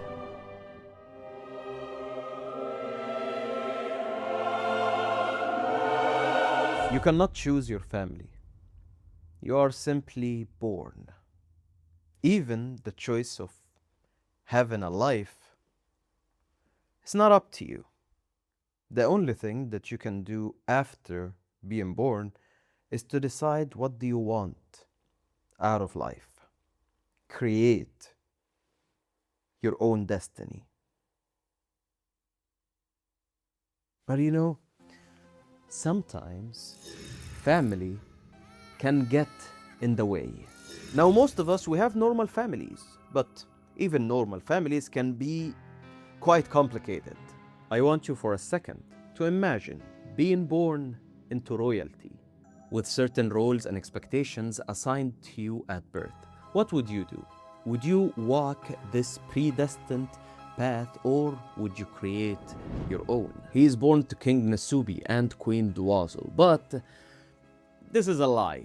He is actually the son of first Queen Unma. But when he was born, Queen Unma decided to give away her child to second Queen Duazul. Reasoning behind that is to keep him away from the grasp of first Prince Benjamin and fourth Prince Sreidnik. These two are bad news, so him being only half brother to him would actually keep some of the heat off him. So she's a good mother, I think? Question mark? I don't know. So now he is, to the public, the son of Queen Duazul and the brother of second Prince Camilla and fifth Prince Tupepeth. Both of them hate him. In fact, all of the royals hate him because of how outspoken he is in criticizing the empire. Now let's list out some credentials. He went to MIWAL University. He majored in physics. He won the silver medal in archery. He is an activist and he is outspoken about important things that goes on, especially in the Kakin Empire. And let's be honest here, obviously, he is a good guy. He is an honest man. He's a prodigy. Any family would be proud to have him as part of that family, but not the royal family of the Kakin Empire. To them, Halkenburg is a headache. And that is the reason why he was exiled to boarding school. But he didn't stay silent. And all of that caught the attention of Kurapika, our main protagonist in the story, seeing that he is the best prince to work with in order to achieve his goal. But that didn't work out. Once again, family is complicated. But nevertheless, Halkenburg doesn't need Kurapika. He has his own people around him, people that believe in what he preaches.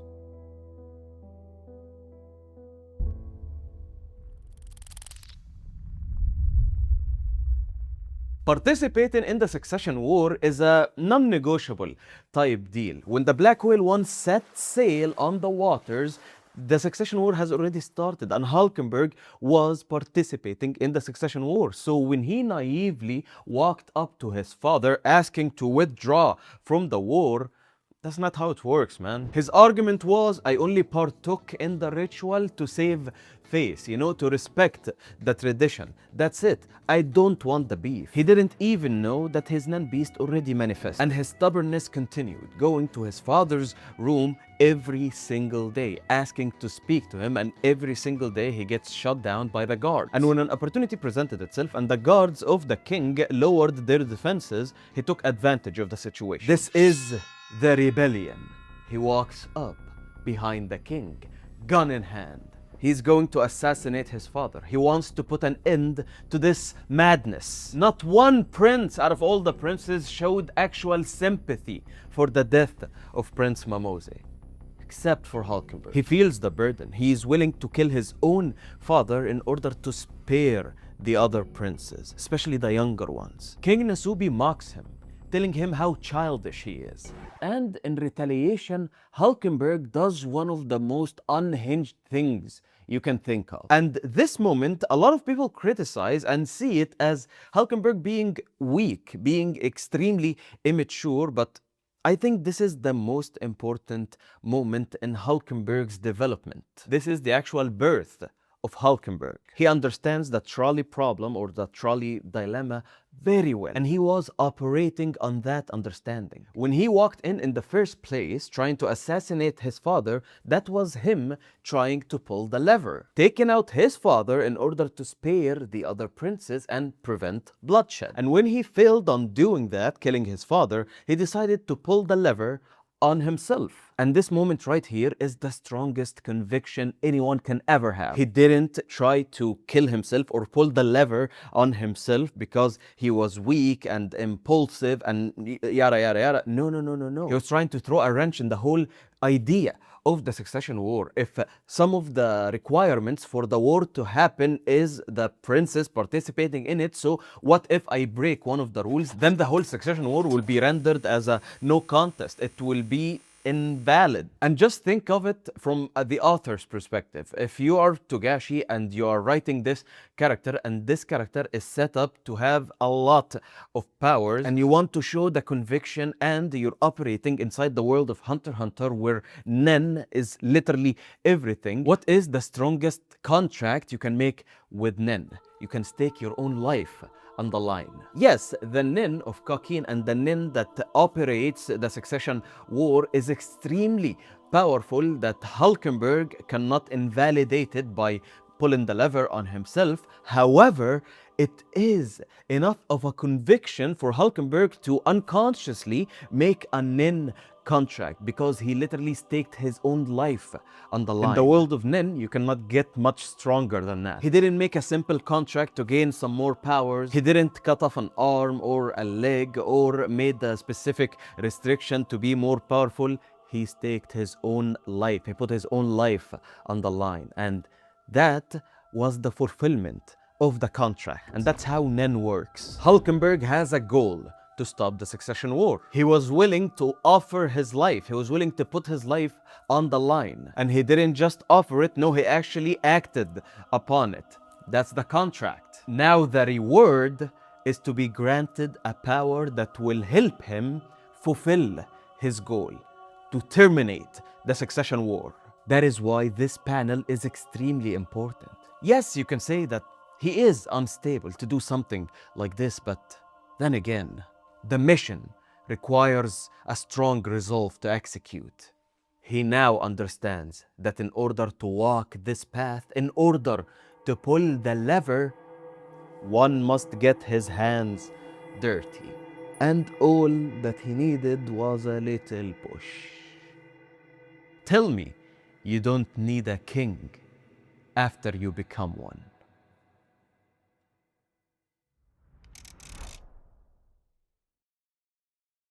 While most of the powers in Hunter x Hunter focus on the individual, and that's where a lot of the beauty of the Nen system comes from and where it shines, we recently see that a new type of power dominates the Succession War arc, which is a power that is shared by a group, a collective type Nen ability. It's a bit closer to what we have going on over here on the Hunter Society YouTube channel. It is a collective type. In order to activate it and become a part of this collective, you just have to subscribe to the Hunter Society. Come on, that's the greatest pitch ever. Halkenburg's ability falls into this new category. And yes, it is most definitely the most complicated power in Hunter x Hunter so far, in my opinion. So how does it actually work? Hold on, what?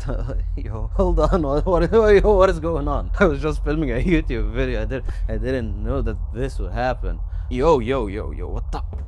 What is going? Oh.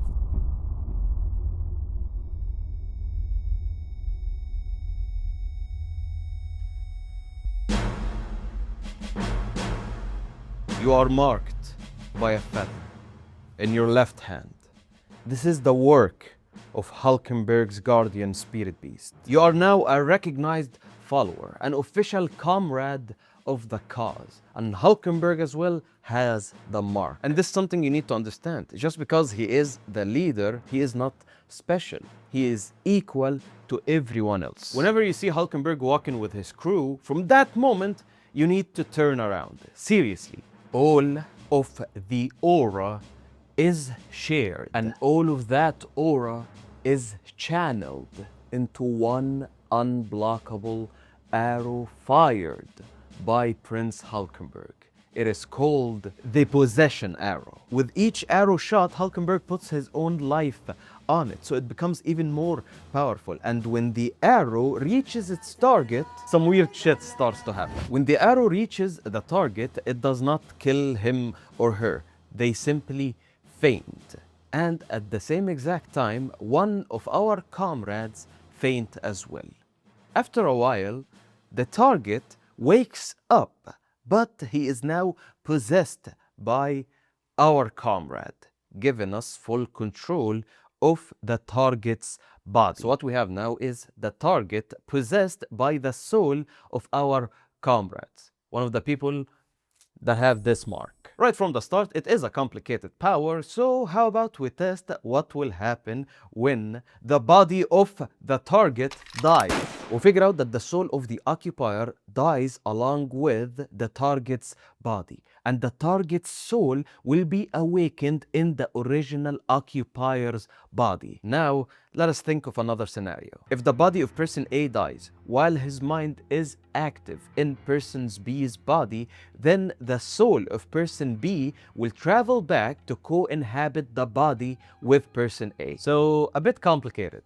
I know. This is a power where you can basically transfer your soul from a place to a place with no one able to track you or know where are you exactly. And this power is called...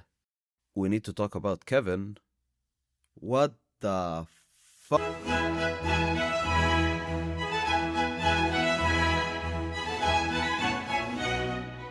Let's go over the naming. So, the HxH is called Grimmel Resistance, which references a self-conducting orchestra. However, the other name is the boy who shot the arrow, or the boy who shoots the arrow. This is the Japanese title for the book we need to talk about, Kevin. And this book or novel was made into a movie, and the movie starring Tilda Swinton and starring this creepy guy, the Flash. What's his name? Ezra Miller. Yeah. I don't like this movie, man. I mean, it's a messed up movie, you know. I don't like it from like a filmmaking perspective. It's just the story of the movie. It creeps me out and it makes me uncomfortable. And there are some scenes in that movie is just an extremely messed up. So no. So to sum up, it's a movie about a school shooting, and the shooting that happened in that movie by Kevin that we need to talk about, it was done by a crossbow. You see the connection? That is the connection. Now, personally, I don't think that there is a lot that we can get from that connection other than the similarities between like the arrows here of the situation. That's it. I don't think that there is a lot of implications that can be made here on the character of Halkenburg. And of course, we cannot compare the character of Halkenburg to what happened in that movie. Don't get me wrong here. Halkenburg is definitely unhinged, but he is not that unhinged. Let's go over his plan to take out First Prince Benjamin. Because of the activation of his power and the reoccurring grumblings that he causes and the Shikaku incident, that was enough to issue a warrant to get him arrested and tried. And here is Balsamilko, First Prince Benjamin's right-hand man, and really the guy that pulls a lot of the strings behind the scenes. With Benjamin growing weary of Halkenburg, he asked Balsamilko to take action. And here comes the plan. During the cross-examination, Balsa will release a secret bioweapon that he hid in his boots prior. And this plan fails so hard because Balsamilko found himself in the hallway with Halkenburg and his followers ready to throw hands. It's not even a fight. When you see Halkenburg and his people, you already lost.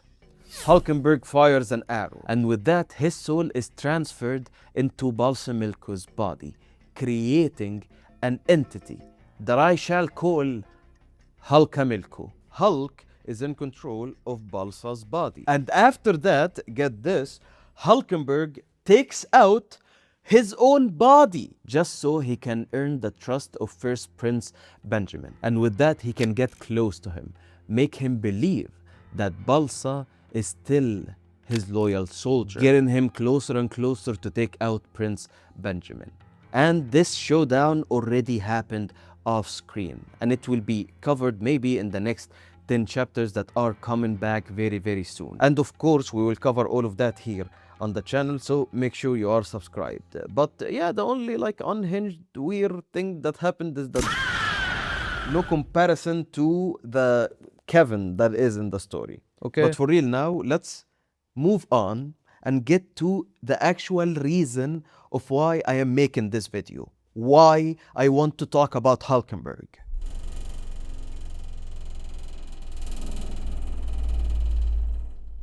The reason why I wanted to make this video and the reason why I wanted to talk about Prince Halkenburg and the reason why he is my favorite character and the reason why I think that he has the biggest chance of winning this succession war. Wait a second. There it is. There is the reason. The reason is because of this war of succession. Matter of fact, there is no war. We all have been looking at this thing in the wrong way. And this is what I realized after falling in love with my king. Listen to me. It's not a war of succession. Yeah, you see the whole seed urn ceremony, Nen beast, guardian spirit beast, bloodshed, all of that. Halkenburg figured it out. He cracked the fucking code. In order to win the war, you don't have to survive. You just have to understand the rules of the game. And Halkenburg understands that this is a game, this is not a war. And I know that this is like a crazy take, a radical take, but it is a game. What's my reasoning?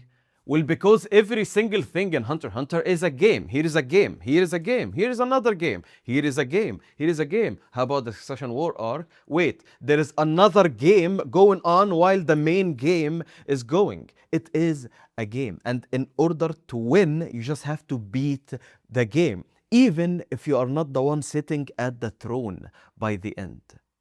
You won. And that's all that matters. And that is what Halkenburg understands. And just because he understood that, he gained a huge advantage into the Succession War. Let's open up the rule books to have like a refresher. The rule is, the sole survivor is the official heir to the throne. Now I know English is not my first language, but I can safely say that this sentence does not have a lot of interpretation now, does it? It is not vague at all. In fact, it is very clear. The only one at the end will be king. There are some coffins here, so let's count. 1, 2, 3, 4, 4, 14. Okay. So let's face it. Only one person can win. All right, that's pretty clear. That like seals it. One person has to win. Everyone else has to die. Right? Wrong. Let's go back to the rule book real quick. Second Prince Camilla walks up to the king and asks him. Camilla says the word survival could be defined in several ways. This makes the rules for dropping out ambiguous. Cammy wishes that you would not accept dropouts that are not biological deaths. A very lovely person, Camilla. I love Camilla. And his answer to that is the sole survivor is the heir to the throne. Basically confirming that actually killing each other is not the only way of conducting this war. Biological deaths at some instances do not count. And that was a great foreshadowing to what happened to Halkenburg, because Halkenburg biologically died, yet he is still an active participant into that war. This was said in chapter 363, 40 chapters before Halkenburg biologically died and kept on going with the war. He understood that. He also understands that you do not have to kill all of your siblings in order to win the succession war. Halkenburg is not a psychopath. We know that he wants to win this war without having to kill any of his younger siblings. We know that for a fact. And the second sentence that came out of Nisubi's mouth that a lot of people forget about explains everything. How you interpret that is also a part of the contest. How you interpret what? How you interpret this sentence. The sole survivor will be the official heir to the throne. The way each prince individually interprets that is a part of the war. Halkenburg's interpretation is a crucial role to conduct this war. And I believe that he figured out that by taking out the other siblings that only want to conduct this war by bloodshed, he can literally change the rules of the succession war. Nay, changing the whole idea of the succession war, cheating the game and changing the meaning of survivor. He already did it once by cheating death, and I think he can do it again.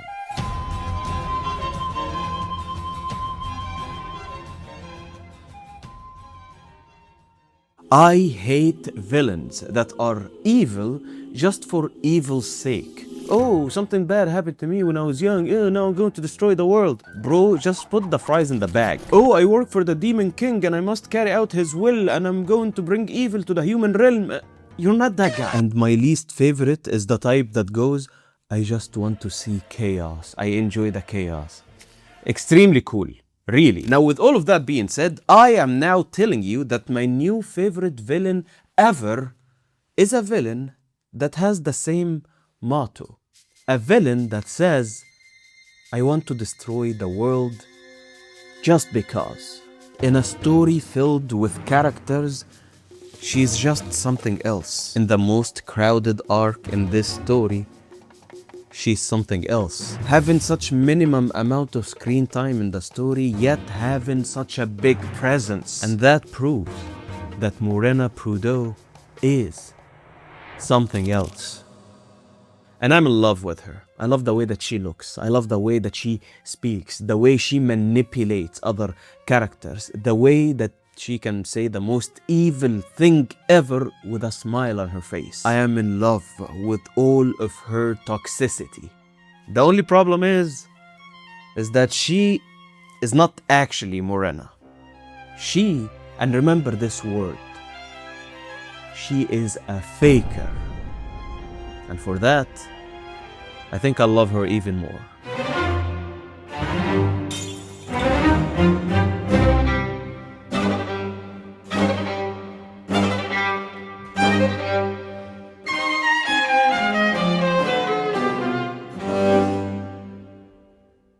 She is an orphan of year 98. You see, orphans are classified by the last 2 digits within the Cockeen calendar. She is a carnival orphan.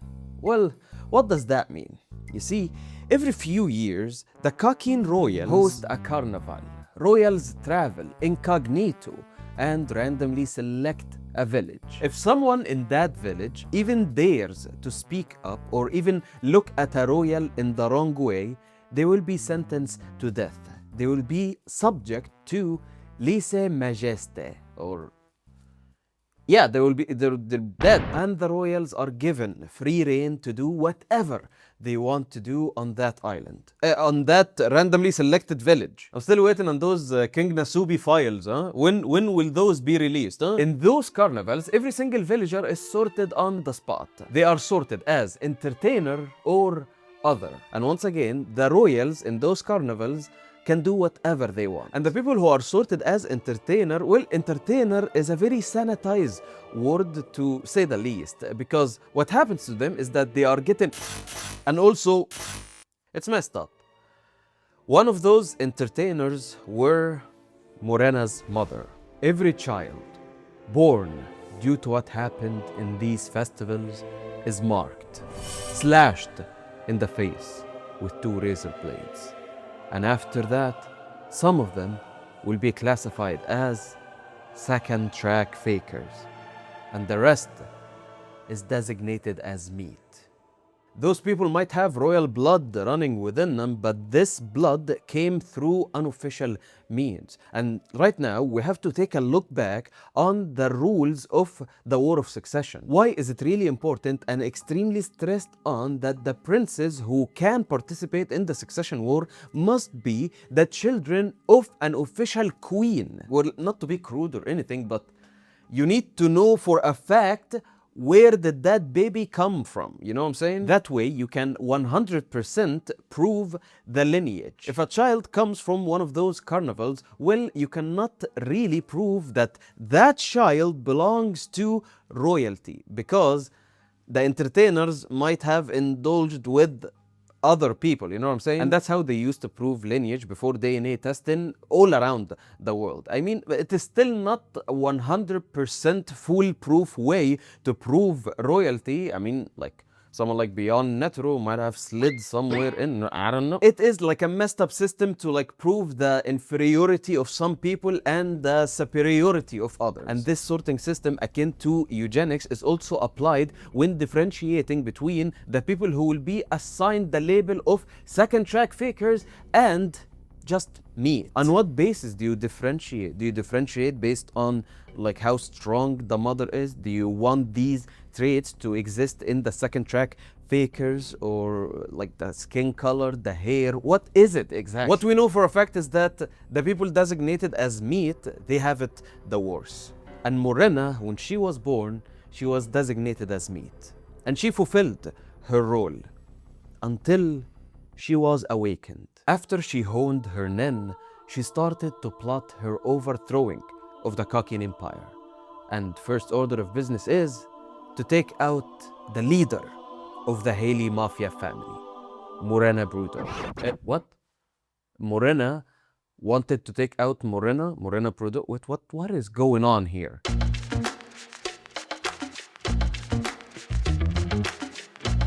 Alright, so Kakin royal family is on top running the show visually, but underneath all of that there is a shadow government. This shadow government is called the Mafia.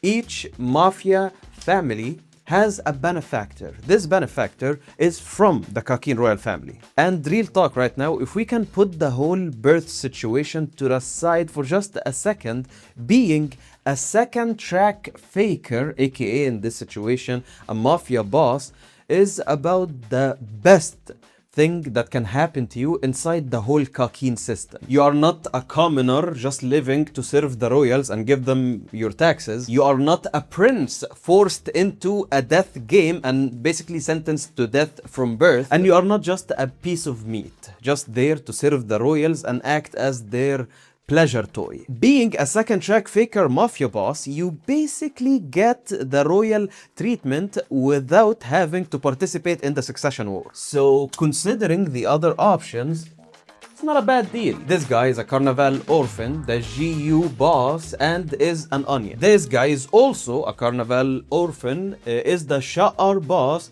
is literally a broccoli. And the final family is the Haley family. The boss of this family is Morena Prudo. That is not Morena Prudo. The real Morena Prudo got taken out by fake Morena Prudo. And now she got promoted from being meat to being a second track faker. And she's got a whole army behind her just waiting to execute her plan to destroy the Kakin Empire, and later on the whole world. Do you guys think it's getting a bit complicated? Let me break it down. This whole arc is actually not as complicated as it might seem. What I think is going on is that, the Black Whale 1 is going to the Dark Continent, and there's a succession war going on the Black Whale 1. Leave all of that stuff to the side for a second, and let's focus on the actual story that is being told. What Togashi really intends to get out of all of this is a story about humanity. Now, if you want to tell a story about the human race, that will be like really ambitious and really complicated. Like you want to cover the entirety of the human race on planet Earth. How can you do that? Well, one way to do it is to shrink it a bit. Instead of 8 billion people, how about 200,000? Instead of the planet Earth, how about a ship? A really big ship. And this ship is swimming and going around the unknown. Economic classes are the tiers on that ship. The top 1%, of course, will get the most attention because whatever happens to the 1% will affect the entirety of the planet. I mean the ship. We have world governments, we have shadow government, and we have rebels, we have chaos, we have bandits, and we have some people just waiting to get what they want. If we take this metaphor and extend it to every single aspect to what is happening on the ship and just look at it as a miniature version of humanity on planet Earth, it will make sense. So where does Morena fits within this metaphor? Morena Prudo is a natural disaster, something that all of humanity should take measures in order to prevent it, yet we don't do anything about it. And it is inevitable, and whenever this natural disaster comes, it will be too late to stop it, because humanity will keep on ignoring it and keeping it quiet and staying silent and ridiculing people who speak out until one day it is simply too late and it cannot be reversed. From that moment forward, I want you to think of Morena in that way, in that aspect, and it will make a lot of sense. You will understand her actual role in that story. Morena is the meteor that is coming to end life on Earth. Morena is climate change. Morena is a hurricane, a typhoon. She even might be a pandemic that might erupt at any moment. Now, in the next few minutes, I am going to tell you why Morena is extremely justified in her wanting to destroy the world. Now, I remember a time where if you talked about something like the Illuminati or Freemasonry or secret society, that would have gotten you labeled as a conspiracy theorist and an untrustworthy source of information. But in the world that we live in right now, at this strange time, more and more, this guy with the tinfoil hat sounds like he's spitting facts more than the person on the screen wearing the suit on the news channel. So is it really that weird to say that there is some sort of a mechanism of control going on over here? There are groups, alliances all over the world. They are trying to control every aspect of our lives and we don't know about it. Secret societies do exist, and their existence is not a secret. They want us to know that they exist, and that is the argument for evil. Have you ever asked yourself that question really? Why does evil exist? I think those secret societies leave breadcrumbs on purpose, and those breadcrumbs that we regular folk look over and make that connection. You see that? That is the justification for their evil doing. We were doing all of these things under your noses and it was extremely obvious, yet you didn't do anything about it. No one even tried to stop us. And the higher-ups, the people with actual power, rather than try and speak out and try to stop us, they actually joined. So ask yourself again, who is at fault here? And Morena definitely understands that. And all secret societies work in the same exact way. All of them walk on that razor's edge. And to be frank, it is beautiful to look at. Beautiful to see such evil being birthed from the evil that came before it. And now you understand Morena's goal, to destroy, not only to destroy the evil, but to destroy the whole world. Because the whole world knew about the evil that was going on, yet the whole world stayed silent. Morena is holding the whole entire world accountable because everyone knew what was going on, yet they didn't speak out. They stayed silent. In her conversation with Bergson, she clarifies that even after Kakin became a democracy, the carnivals kept on happening. And no one talked. No one said anything. So it is time to pay back. That is the beauty of Morena's evil. That is why when she says that she loves her scars, I understand it. It is a constant reminder on her face, the clear motivation to destroy this dung heap of a world. Because that same exact world looked at the face of evil and they stayed silent. Now, a quick note here. Not all secret societies are necessarily evil. For example, here on the Hunter Society, I think we're pretty chill. We talk Hunter x Hunter on other shows, and each month we do a live stream where we hang out, so I'm guessing pretty chill. So if you would like to become a secret society member, please consider joining the Hunter Society membership. It really helps out the channel and it supports the content that is being made over here. These are the great supporters and you can join them and enjoy all the perks. Of course, if you would like to have more Hunter x Hunter content, you can just subscribe to the Hunter Society, but by joining, you're going an extra mile to help support this channel and support more content to be made over here. Thank you guys so much for the support. Your support means a lot, and If anything, it means that I don't have to worry and I don't have to compromise on the quality of the videos. And I can just make the videos and enjoy Hunter x Hunter and enjoy talking Hunter x Hunter with you guys. And yeah, it really means a lot. Now, how about we play a little game? Morena has one of the best abilities in all of Hunter x Hunter.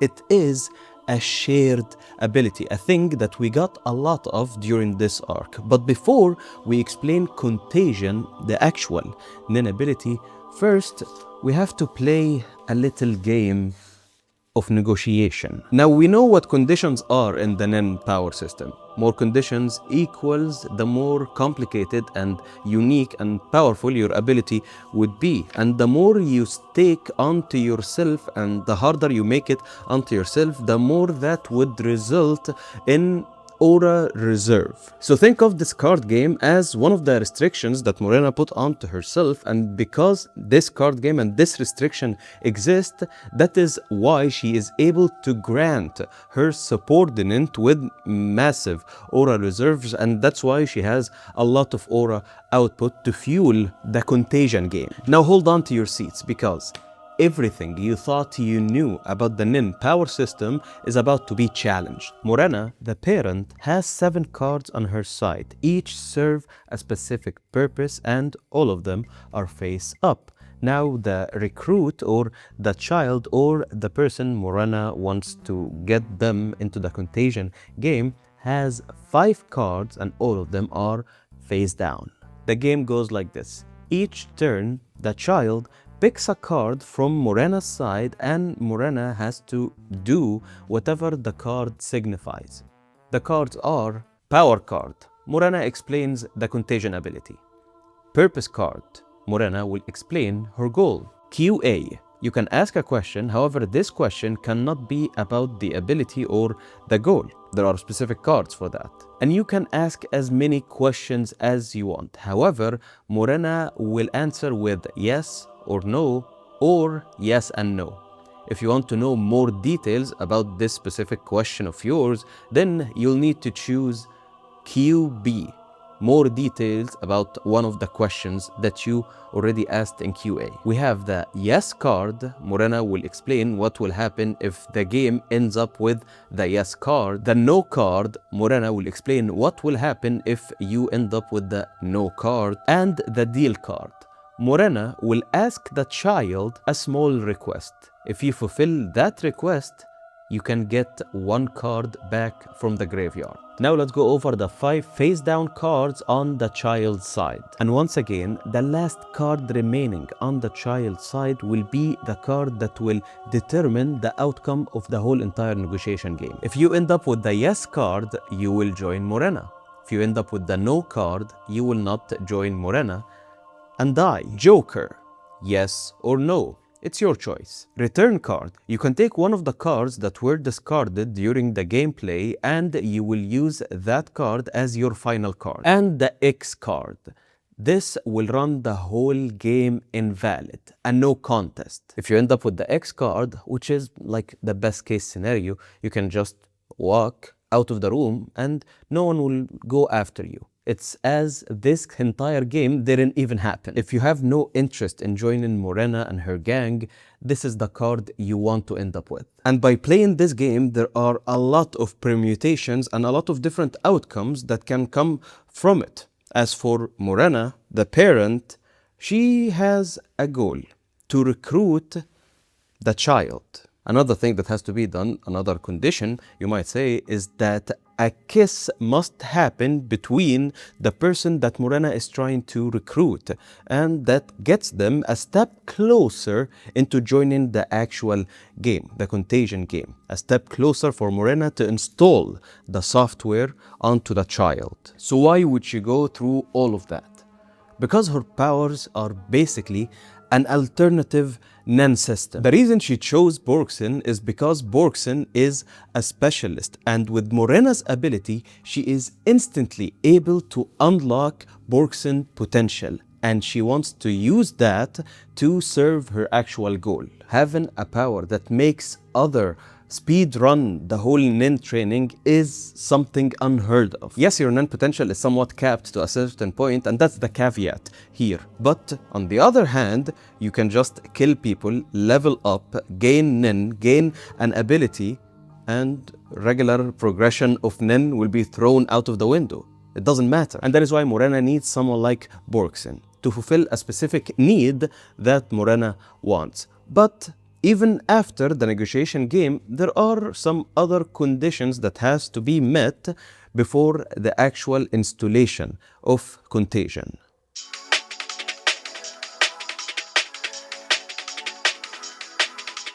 The game must conclude with yes, Morena must kiss the participant, and the participant must witness Morena or one of her followers commit murder.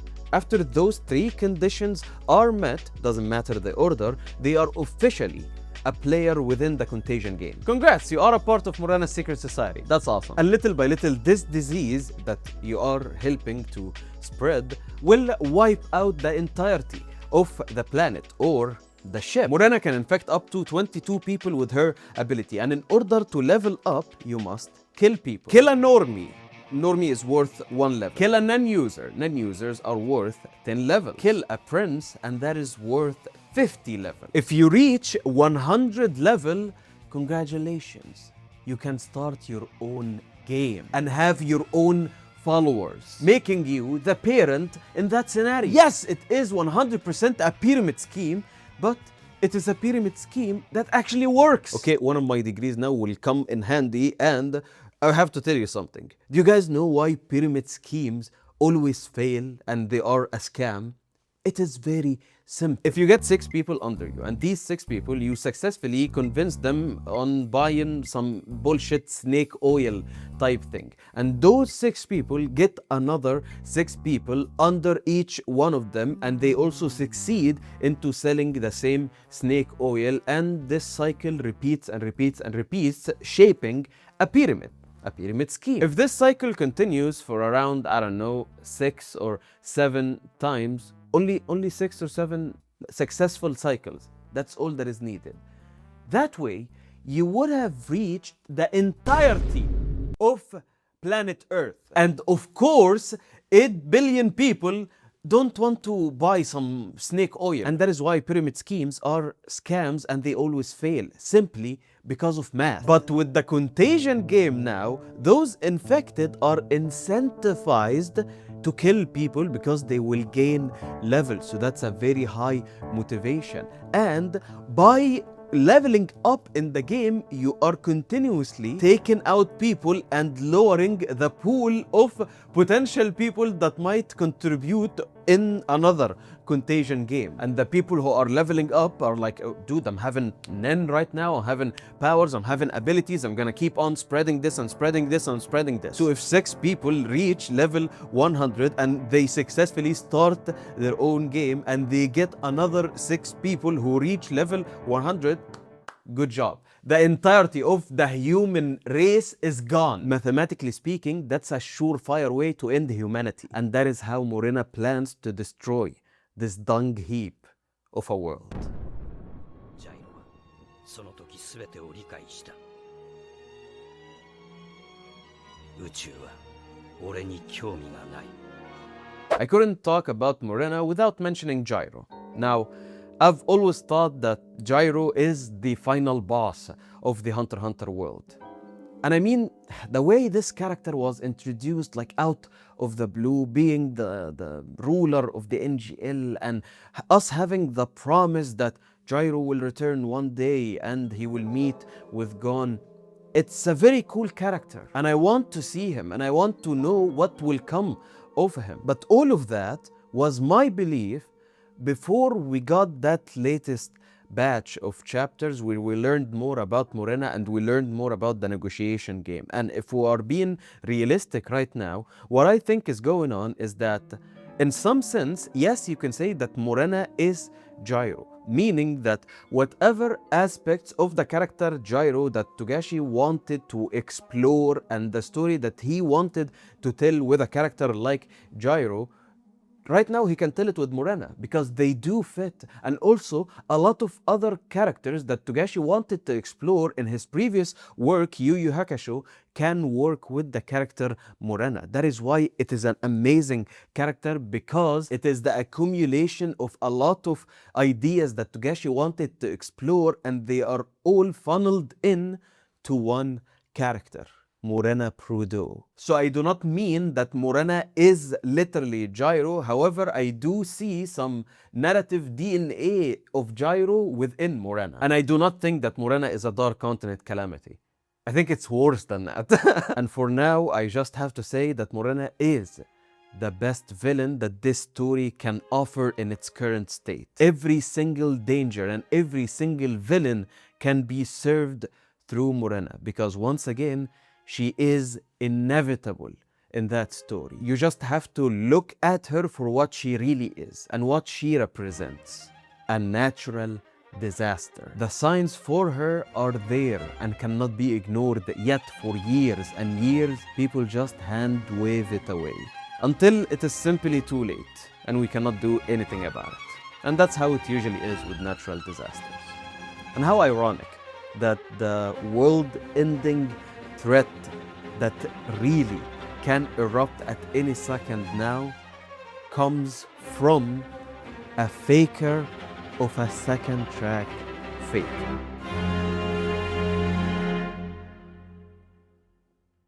Silent Majority is a huge mystery in Hunter x Hunter. After the departure of the Black Whale 1, crazy stuff started to happen aboard the ship, most of which was caused by the commencing of the War of Succession. And in room 1014, bodyguards starting falling dead.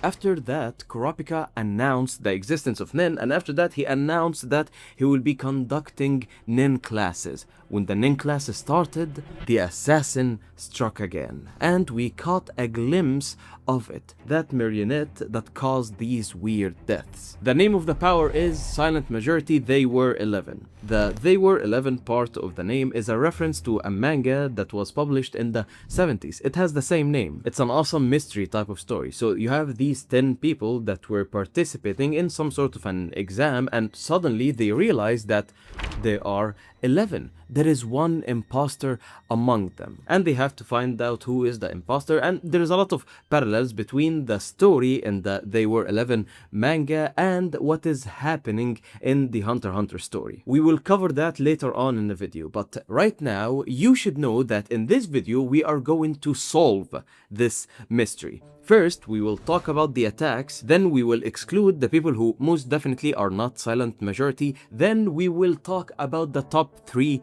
suspects, of which number 1 is my personal pick of who is using this power, and to be honest, I have a big case against them. So, I have been preparing for this video for a long time, as you can see from the runtime of the video, so please like this video, make sure you are subscribed to the Hunter Society, and let us begin our journey to solve this mystery together.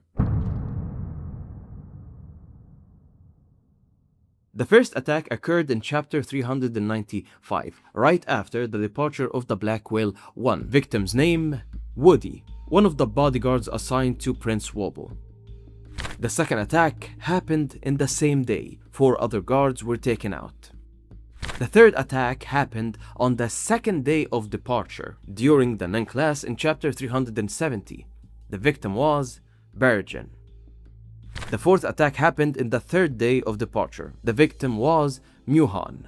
Ever since that day, no other attacks occurred. So in total, 7 people were killed. All of them were males and all of them were bodyguards. They were hired or sent to Princess Wobble's room by another prince or another queen. The ones that were hired by the other queens were sent there essentially to be spies. Yes, they are sent to protect Prince Wobble, however, it's a conditional type of protection. Only to protect if it does not conflict with the safety of the elder prince or the well-being of the higher queen. Queen Aweto is the lowest queen in that hierarchy, so she gets no say in it. The death of these spy guards and the guards that were sent there to learn Nen, it sure looks like it benefits Queen Aweto and Prince Wobble.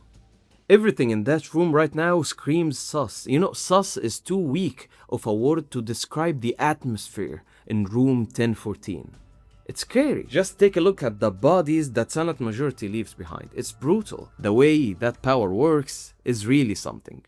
So you have this marionette, or Zashiki Warashi. This figure is invisible. No one can see it except the user of the power, because he or she is controlling the marionette, and one other person that is possessed by this marionette. The possessed individual is then used to draw attention away from what is happening. That's exactly how it went down on the second day of departure. And yes, you don't want people to be focusing because there are 4 snakes. These 4 snakes can latch into a body and they can drain out the blood from the body. Each snake can drain out the body in 44 seconds. And I'm guessing that's what happened to these 4 fellows that were knocked out. However, if the 4 snakes attack at once, he will be dead within 11 seconds. An extremely powerful Hatsu.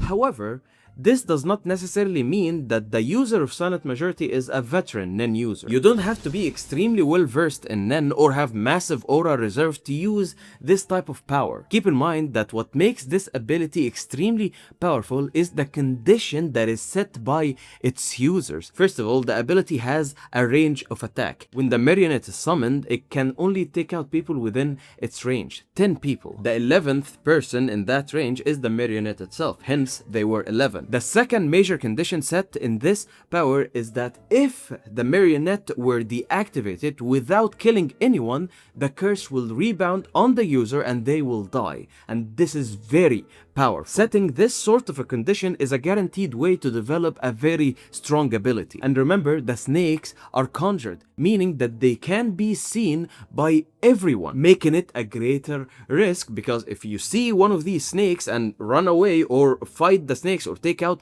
the snakes, then the user of silent majority will have no death to show for and they will die. That's why the silent majority user possesses someone else to draw out the attention so that the snakes can come out of hiding and take out the victim. And with that being said, let us join this game and start working out who is the killer lurking among us. Now, I have played my fair share of social deduction games. If you can name it, I have played it before with my friends. So it goes without saying that I'm having a lot of fun of what we're doing right now, and I'm having a lot of fun trying to solve this mystery, and I hope you're having fun as well. So please, if you're enjoying the video, like it really helps out the channel, and make sure you're subscribing if you enjoy Hunter x Hunter content. Now, let's eliminate the suspects. Let's remove the ones that we know for a fact are not using silent majority. Those are the people that we are working with, basically the people who were present during the attacks or have some kind of motive to do such a thing. And no, it is not someone outside room 1014 controlling silent majority, because first of all, narratively, it does not make sense. You don't introduce a murder mystery and tell us that the killer is lurking among us and show us these people, and then it will turn out to be someone outside this room or someone that we do not know about. It just does not make sense. It will feel like we got cheated. It doesn't make sense narratively. So it is not someone outside the room. Unless it's a secret room like the one Morena has, and it's controlled by Pariston/Sheila, and he's trying to mess with Kurapika, the new rat of the Zodiacs.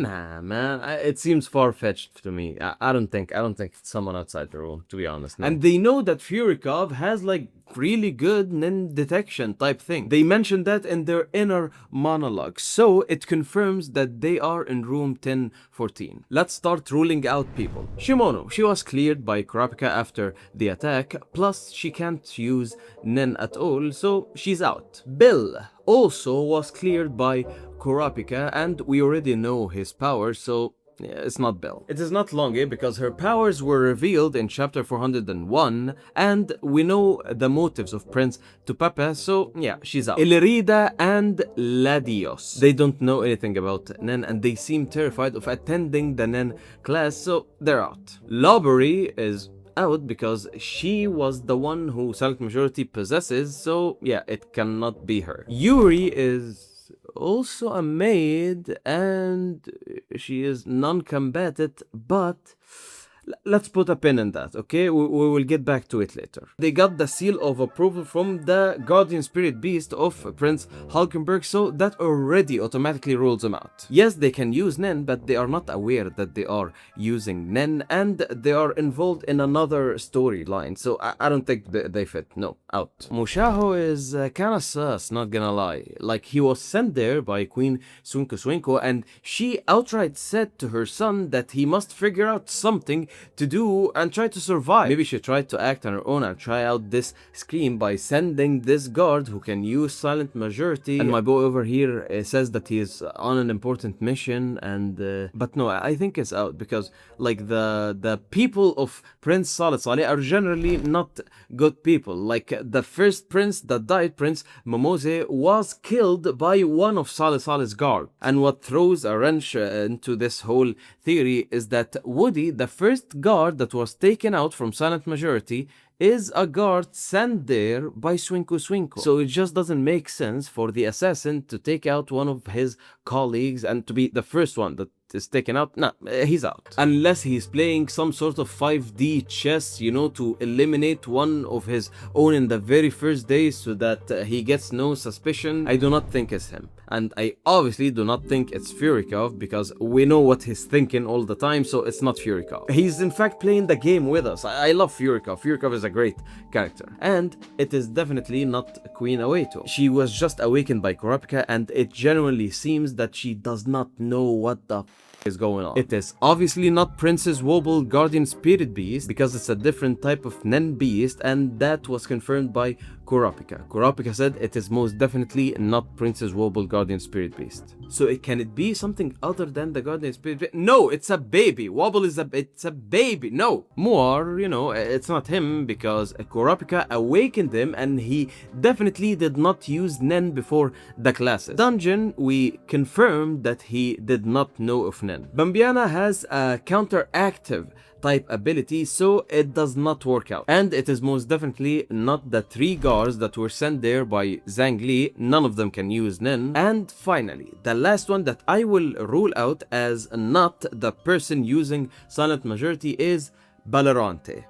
Now, I know that a lot of people believe that Balarante might be the one using silent majority, but I beg to differ. Yes, he raised his hand to show that he already can use Nen, and he is a pro hunter after all, so he is powerful, we can tell that. There are some evidence pointing his way. I mean, he is a bit cheeky, you know, that cheeky smile. You can tell he's up to something, but he's not the user. He is a guard of the 13th Prince Miriam, and I guess he has motives to disturb the peace in order to protect 13th Prince Miriam and drag out this war somehow. Or maybe he's working with Savante to try and make sure that Prince Miriam is extremely protected, because Prince Miriam might be beyond Netero's secret son, and Balarante is working with Beyond Netero to try and keep this secret and protect the 13th prince at all costs. But none of this is confirmed. If you do believe this, that Miriam is the secret child of Beyond Netero and they are in cahoots and everything, yes, this is a strong case for Balarante to be the user of silent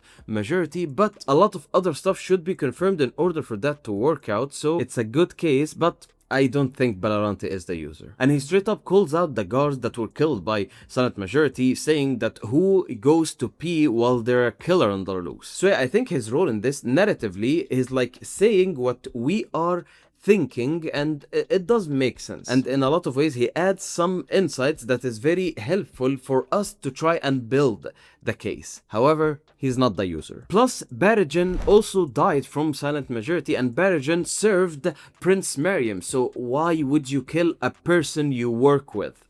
Doesn't make sense. And if he's not affiliated with Beyond Netero or Pariston and is just doing the job as a hunter doing a job, why would he bother to force a stalemate or try to rock things up? It just doesn't make sense to me. And now, I know I have spent a lot of time trying to figure out who is not using silent majority in order for us to properly try and solve this mystery. Now, let's move to my top 3 candidates of the silent majority user. Number 3. Yuri. Yes, that little helpless maid, the non-combatant that was standing there next to Lobbery, the Lobbery that got possessed, the one that is shown to be extremely naive, is my number 3 pick. Let us build a case against Yuri. If you're doing a murder mystery, then it sure does make sense for the mystery to be hard to solve. And when you find out, it should be satisfying. And Yuri is a great candidate for that. Let's look at the appearance of Silent Majority. What does that look like? Well, it looks very similar to Yuri. I mean, just look at that. Right off the bat, there is a lot of similarities in appearances. But it is mysterious and foggy enough to be there all the time, yet we skip it. But then again, we can say that the look of the marionette and the name Silent Majority is based off one of the singers of the J-pop group Kayakazaki 46. It's Togashi's favorite group. Yes, Togashi really loves Kayakazaki 46. How much? Well, you know the ending that Togashi released a while back as the ending if he does not finish Hunter x Hunter, and yeah, this whole thing, this was in response to one of the singers just because she asked him a question. That's it. She asked him a question, then Togashi said all of this. And Togashi loves this group so much that he makes a lot of references in the manga to that group. And the name of the ability that we're talking about right now, Silent Majority, is the name of one of their songs. So I listened to that song.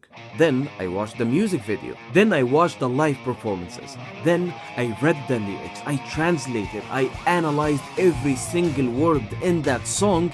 And what I figured out was absolutely nothing. It was just a song. It's a regular song. It's a good song, and the concept of the song is that yeah, a lot of people are having an opinion and they are being silenced, and it's like a representation of what is said. Basically, it's the definition of a silent majority told in some sort of a story, and that's it. It's not that deep. There is no hidden meaning in that song that would help us try to solve this case. I would have gotten the same amount of information if I just googled what does silent majority means, and I guess we all know what does silent majority means as like an idea. I already know what that meant. I shouldn't have wasted that much time. But what is more compelling is that this singer is absolutely the inspiration for the silent majority look. And she looks also a bit similar to the number 3 suspect. You wanna know what is the name of that singer?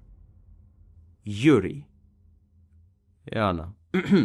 Yes, her name is Yuriana, but you can see the Yuri, so I don't know, it's fun, it's exciting, it's captivating, and it is satisfying, because you absolutely do not expect it at all, but you see a couple of clues here and there, a couple of Easter eggs, a couple of references, and, you know, it does make sense. And also, Silent Majority knows the name of Flobbery. I don't see a reason why the guard of like the 13th prince would know the name of the maid of another prince. You know, more will be added to this case. You know, just keep watching. Trust me on this. Keep watching. More will be added and it will make sense in a little bit. But let's move on for now.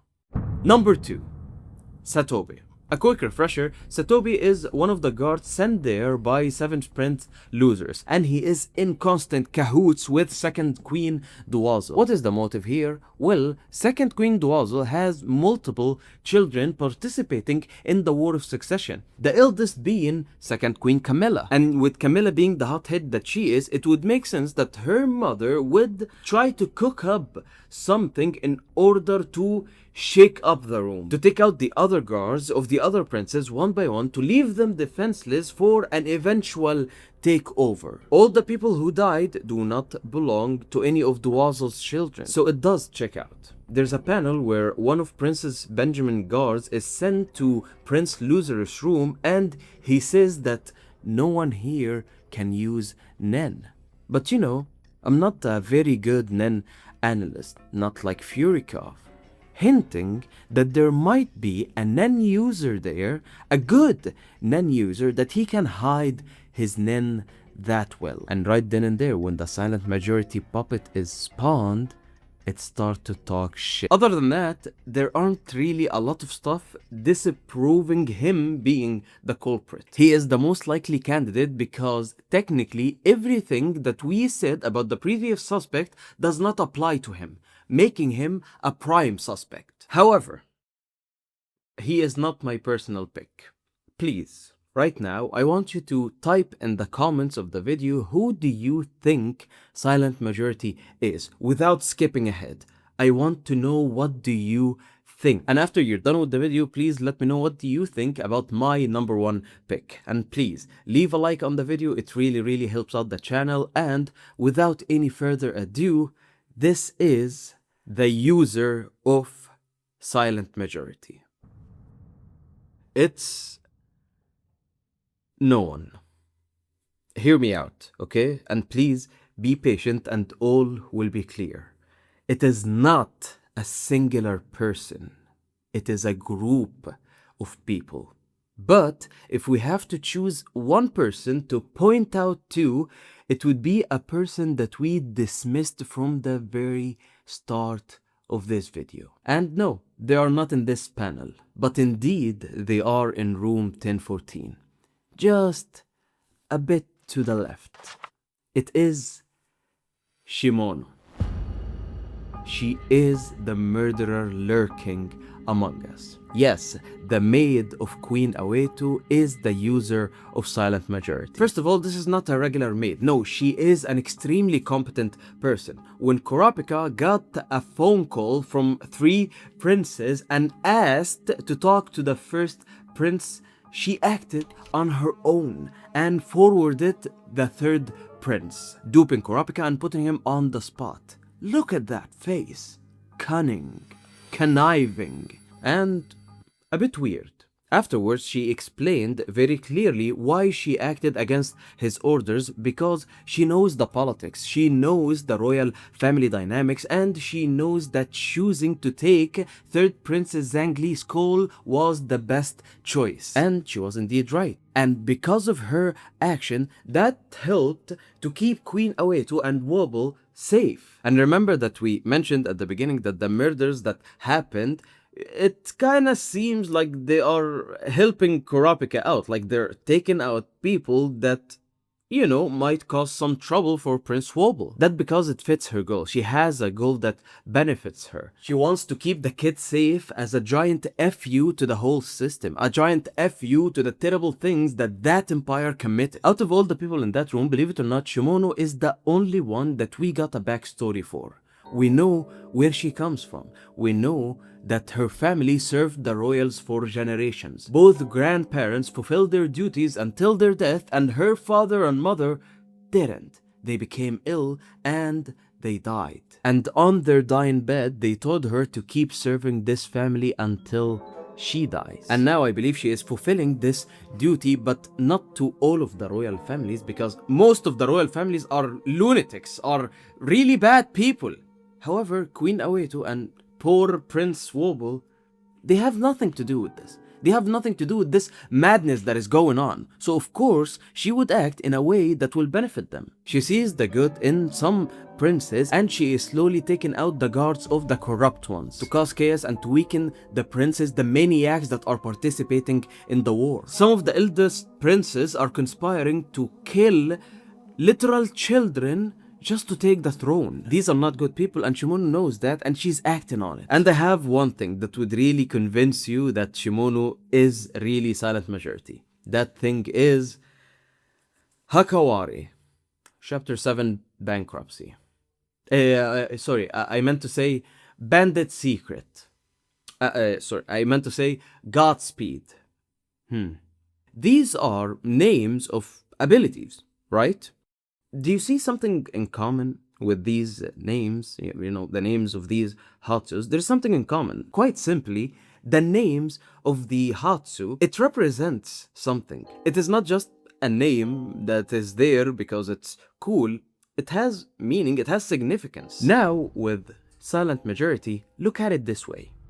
Every prince and queen, they have at least 4 maids. And if we can agree that there are a lot of similarities between the maids and their outfits and the marionette, we can, I mean, come on, they're basically dressed as the same thing, but maybe like the marionette of silent majority is like the war ready garb, but it is the same outfit. And about the name thing, we will get to that, but come on guys, for real, Shimono was there when the very first attack happened. She was there when every attack happened. And when we add everything I said about Yuri, yes, Yuri was kind of a red herring. My main suspect is Shimono. But take the reference to Kakazaki 46, what we find ourselves with is a majority of people, the maids, who are in a position where they lack power and they lack representation and they are treated really bad. Yet they can't do anything about it because they're just made there to serve the royals until they die. They are helpless. They are silent. They are a silent majority. I cannot think of a more fitting name that would represent this kind of power that is shared between a group of people. If this power was used by another suspect in the room, I would seriously have a hard time just to understand why would it be called silent majority. Like, it doesn't make sense. Every other name of every other Hatsu in Hunter x Hunter, it makes absolute sense. Okay, bungee gum, okay, it's bungee, okay, done. But take another suspect and apply silent majority to them. Like if Satobi was the culprit, well, why? Why would the power be named silent majority? It doesn't make sense, really. Like, if Balaronte was the user of silent majority, it doesn't make sense. Still, he is not a part of a silent majority or whatsoever. No, he is, in fact, a part of a very small, powerful minority. He is a hunter, he's a nin user, and, like, he's a man, big and strong. Like, what kind of silent majority that is he in? He's snarky, he talks a lot, and he's not powerless at all. But now when you think of the maids coming together, somehow being able to use this power, now it does make sense. They are a silent majority. The answer was in the title of the video all along. It is not a who. It is not who is silent majority, because it is a what. What is silent majority? It's a collective of people, the maids, that somehow are able to channel that aura into that manifestation, the puppet that summons the snakes and kills people. And the idea of a bunch of people sharing a power was introduced before in Hunter x Hunter, and it is the focus of the Succession War arc. And also, it is not weird whatsoever to add another faction to participate into this crazy war that we are in. Like, we already have the princes and the guards and the Mafia and the Phantom Troop and beyond Netero and his secret children. It really does seem like the only ones who aren't participating into this war are the maids and the public. The regular people aboard the Black Whale 1. We know that the public are some kind of sacrificial lambs, and at some point a lot of them will die, but maybe the maids are the representation of the common man participating into this war, because indeed they are a silent majority.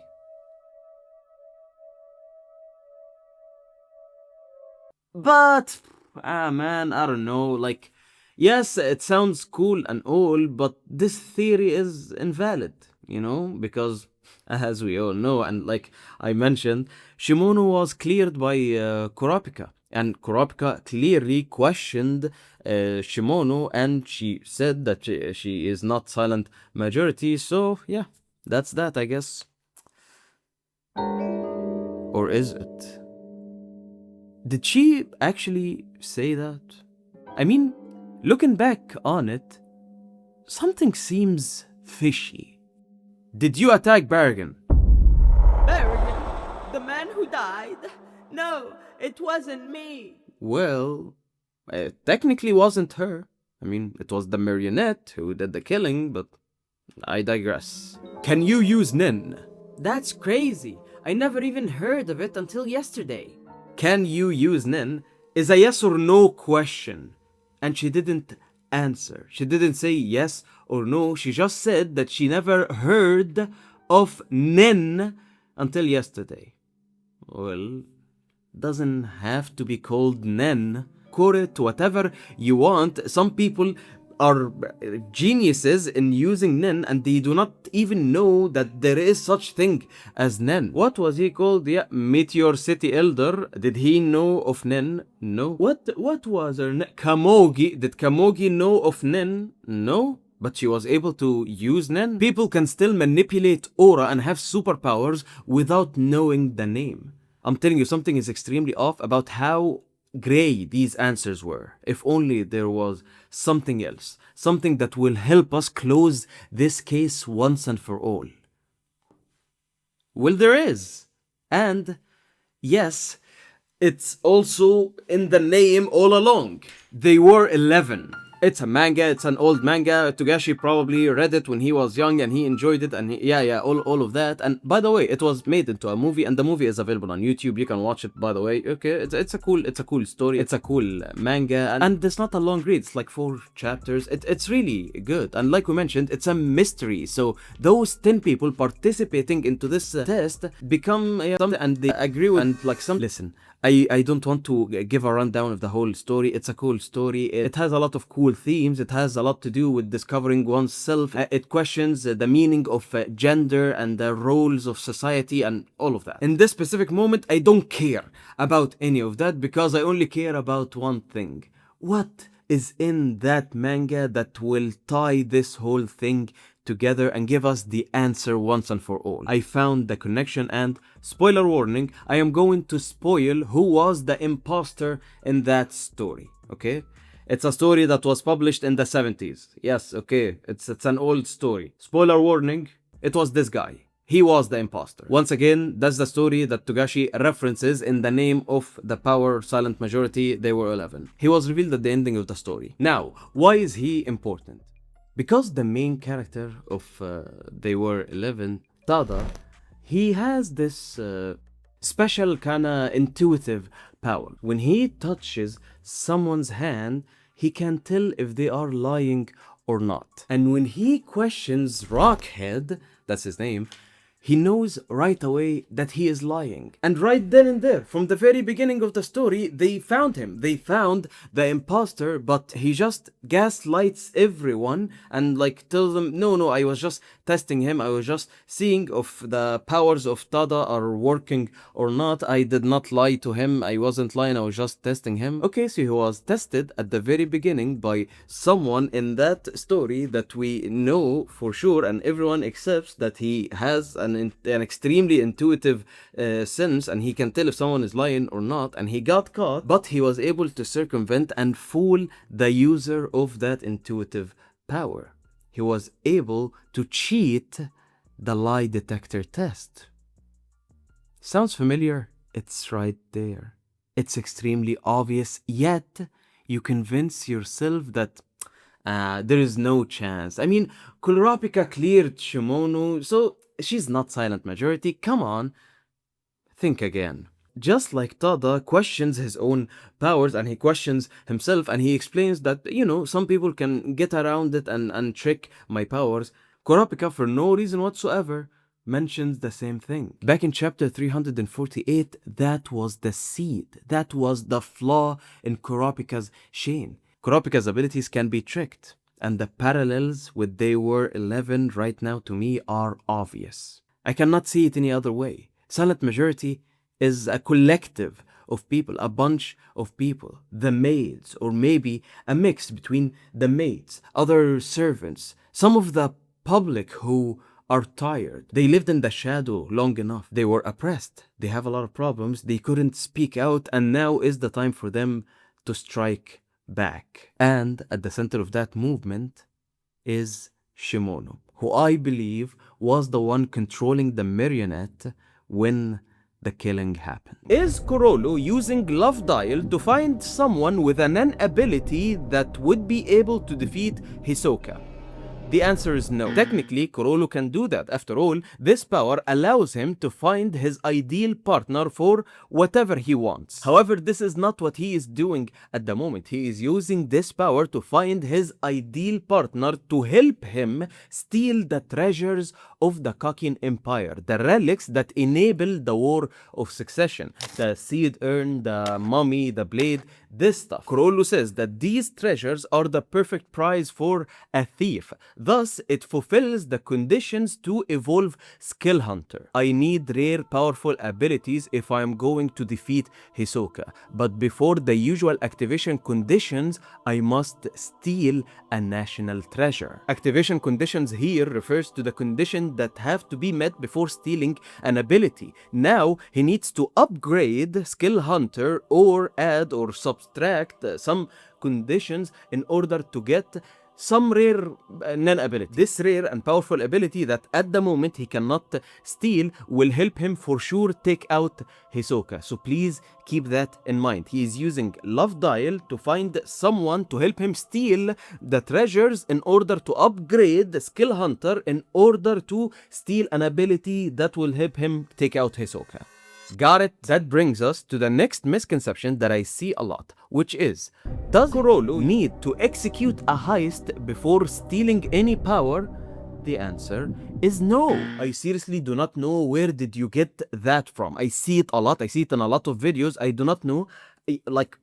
No, he certainly does not need to do that. He does not need to do a heist before he steals every power. No. The conditions for Skill Hunter are the same ever since it was introduced back in York New. Have a conversation about Nen with the person you're stealing from. See the power yourself with your own eyes. And have the victim or the person you're stealing from place their hands on the Skill Hunter. All of that must happen within 1 hour. And he can do that anytime he wants. Anytime he wants to steal an ability, he can do that. No heist required, no national treasure. None of this is required in order to steal an ability. The heist in this instant, in the Black Whale, is required in order to upgrade Skill Hunter. What is an example of an upgrade to Skill Hunter? Being able to conjure a bookmark, double face. With this upgrade, he is able to use an ability where 2 hands are required, or he is able to use 2 abilities at once. That is what Chrollo is after, an upgrade like that. And the final thing we need to address is, where are we looking for that potential partner? And where is the ability that Chrollo is looking to steal? I have seen a lot of people on the internet like coming up with their own fan theories, saying that maybe Morena would be a good candidate for Chrollo to team up with and stuff like that. And a lot of other candidates, some of them are simply not possible, because it is very clearly that Chrollo states that the person on the phone that he is trying to connect with is on tier 1. He is going up, so that narrows down the list of suspects. And one small final thing, the Heaven's Arena comment that Chrollo mentioned, it's not that deep. He just mentioned that he used this ability when he was in Heaven's Arena. That's it. It does not mean that the person he's looking for was in the Heaven's Arena at that time. No, it doesn't mean that at all, okay? So right now, what we know for sure is the perfect partner for Chrollo is on tier 1. The rare ability that he wants to steal is on tier 1. The national treasures are on tier 1. And yes, you guessed it, Hisoka is on tier 1. And now that we have got all of that out of the way, sorry if it took too long, let's spin the wheel of suspects. Furikov, look at that, a bodyguard, huh? Well, that straight up does not check out. I mean, I'm guessing here, but it is very obvious that Chrollo has a lot of intel on what is going on inside the Succession War, and he probably has a lot of intel on the bodyguard. Chrollo basically knows everything about the Succession War and how it works, and the princes themselves did not know anything about that. So it is safe to assume that Chrollo has a guy on the inside close to the throne feeding him information. But yeah, Furikov is not him. He's not a good partner. Let's give it another spin. The wheel. Come on. Give me something good. Give me something good, huh? Oh, look at that. It's an empty slot. Meaning that Chrollo's ideal partner or the ability that he wants might be some new characters that we haven't met before. Completely new. Yes, this is a possibility. However, I don't think so. I think that Borgson was the last important character to be introduced into this arc. That's it. No more new important characters to the story. Why is that? Because of the declaration of martial law and how the story progressed in the last 10 chapters. To me, it is very obvious that we are now in the end game of this arc. Yes, this end game might be very, very long. However, it will not involve new characters. I think that's it for now. It is very unlikely to me that this ideal partner and the power that he wants to steal would be some new character. However, this is still just speculation on my part. So yeah, let's give it another spin. Come on, give me someone good. Someone good. Someone good, huh? Come on, come on, come on.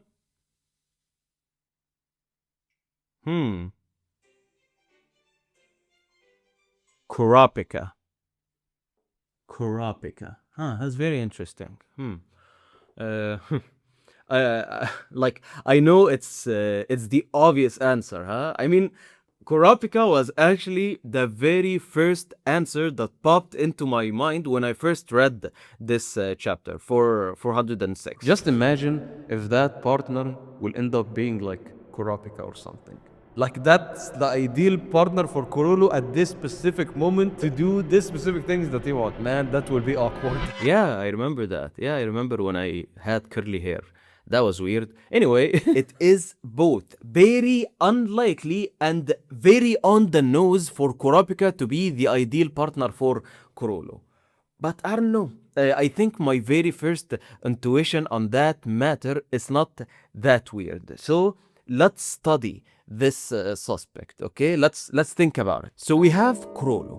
What does he want? He wants to find a partner to steal the treasures, to upgrade Skill Hunter, to obtain an ability that at the moment he cannot get. Why does he want that? To defeat Hisoka once and for all. What does Kurapika wants? He wants to put a stop to the war, to save Prince Wobble and Queen Aweto, to confront 4th Prince Rydnik, to get back the remaining Scarlet Eyes. This is established in the story very, very, very clearly. Now, do they seem like good partners? The answer is shockingly yes. If the war is stopped, Chrollo will get the treasures and Kurapika will ensure the safety of Wobble and Oeto. So that's one goal that they have in common. However, is that enough of a goal for them to put their animosity aside to team up?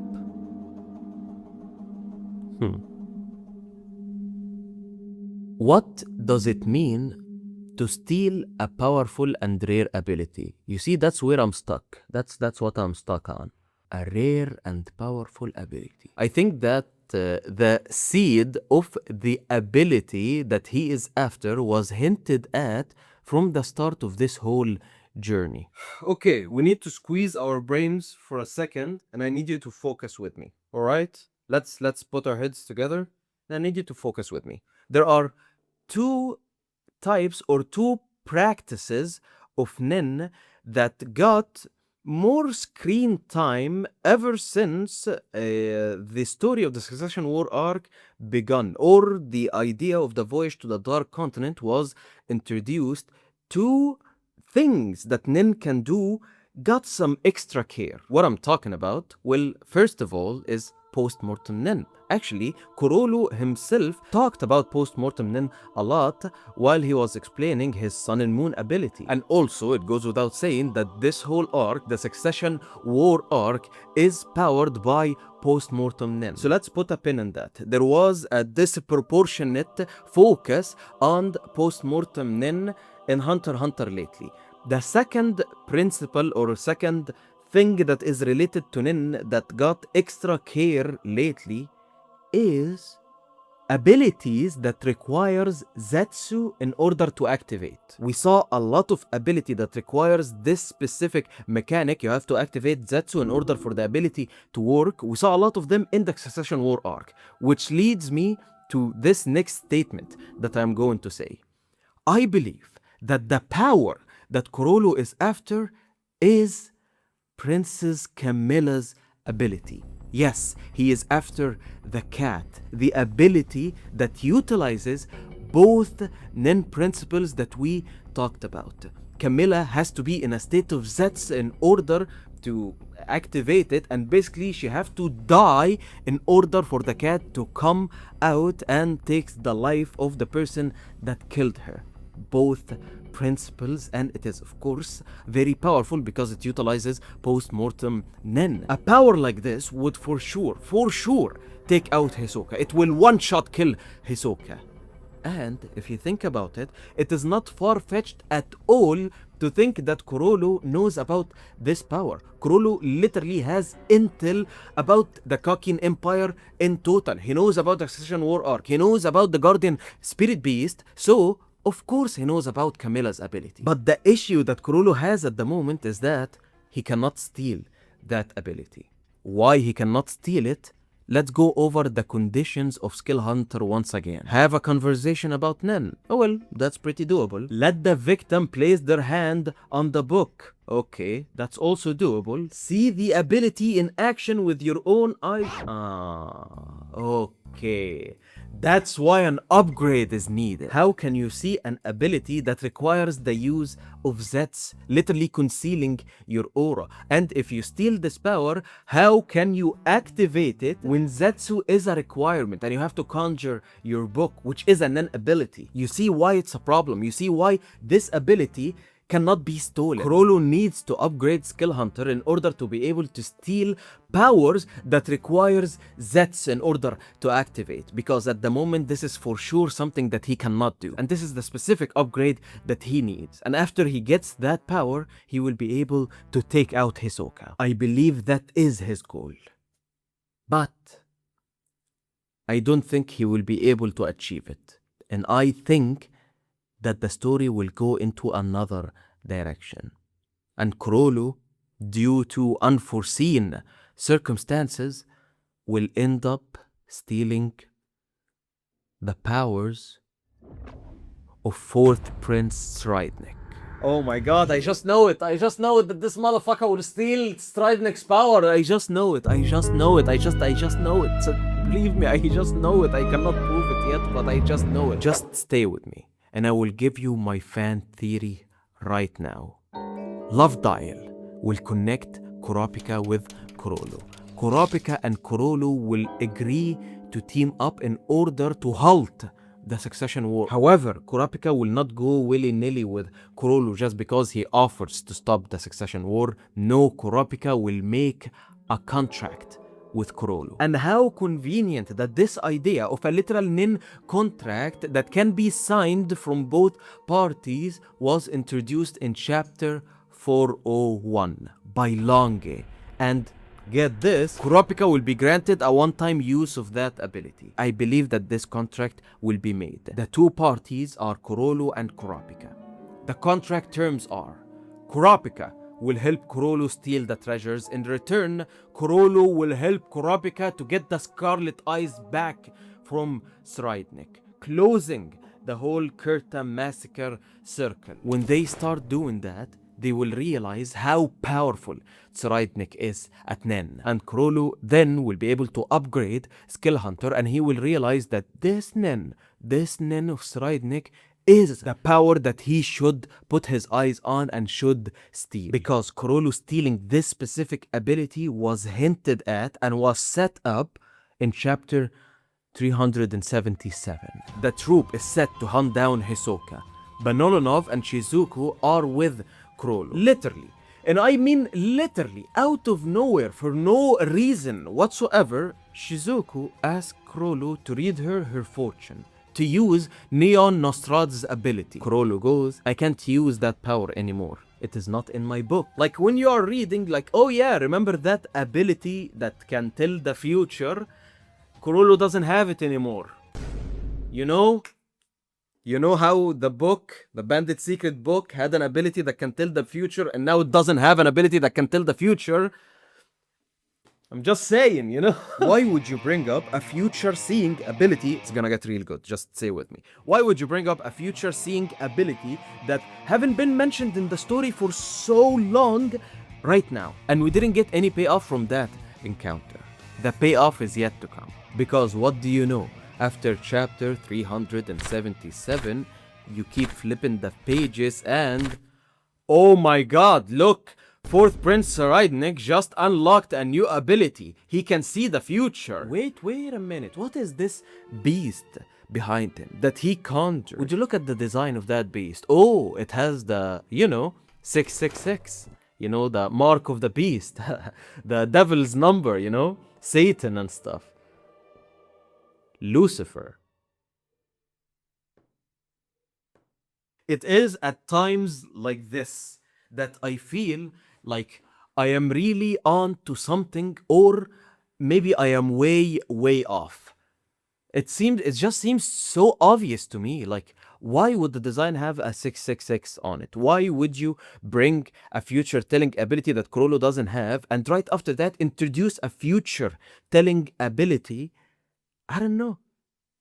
You see it, right? It does make sense for Chrollo to steal Saridnik's ability. It makes sense for this guy to be nerfed. I mean, he has to be nerfed. He is way too powerful for the story. And when this ability is stolen and the succession war is over because it was halted by Chrollo and Kurapika, and maybe I don't know, someone will get poisoned and they will use Prince Tupepe's Garden Spirit Beast to make like an antidote or something. This alliance will pay off, I'm sure of. Maybe they will make a vaccine for the Task 17 thing using the Nen Beast of Prince Tupepe. Anyway, that's another. What I'm saying is the ending of the succession war does not mean the ending of this arc, because by the ending of the succession war, that will clear the way for Morena to come in and be the official big bad guy of this arc, and the end game can really start by taking Saridnik out of the picture, by stealing his power, nerfing him, and by stopping the succession war. Morena will land the finishing blow on the HxH Empire. And her and Chrollo will be enemies. The other families already hate the troop. Henry discovered what Banonrov did, or one of the troop members did. That's another war that is going on. And it is kind of a betrayal from Banonrov, because Henry tried to be diplomatic. Henry tried to befriend the troop, negotiate with Hisoka, or what he thought was Hisoka, in order to keep the peace. However, they killed one of his people. Man, it is all becoming a bit too much at the moment, and I know that obviously we are not addressing the elephant in the room. Kurapika. How would Kurapika work with Chrollo? How would Kurapika be allied with someone who massacred his people? Chrollo is a criminal. Kurapika wouldn't associate with him. This is crazy. Unless you would say that Chrollo is on some kind of a redemption arc. This is way too complicated than I initially anticipated. Oh my god. Is that really what Togashi is going for? Is Togashi going to redeem Chrollo? Is he going to be a good guy by the end of this arc? Is he going to give the Scarlet Eyes back to Kurapika and all will be forgiven and they will reconciliate? Reconciliate. Oh, that's the word. Of course not. Of course this will not happen. This can't happen. If only there was like one thing, one word that would clear everything up. Only one word. Only one fan theory. Only one word, or this entire fan theory fails. One word that will help me tie everything together. One word. One fucking word. Come on. This whole entire theory is falling apart. I cannot focus. One word.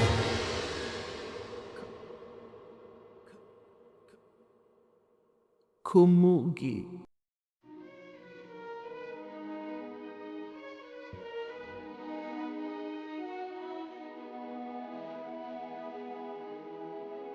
Of course it is.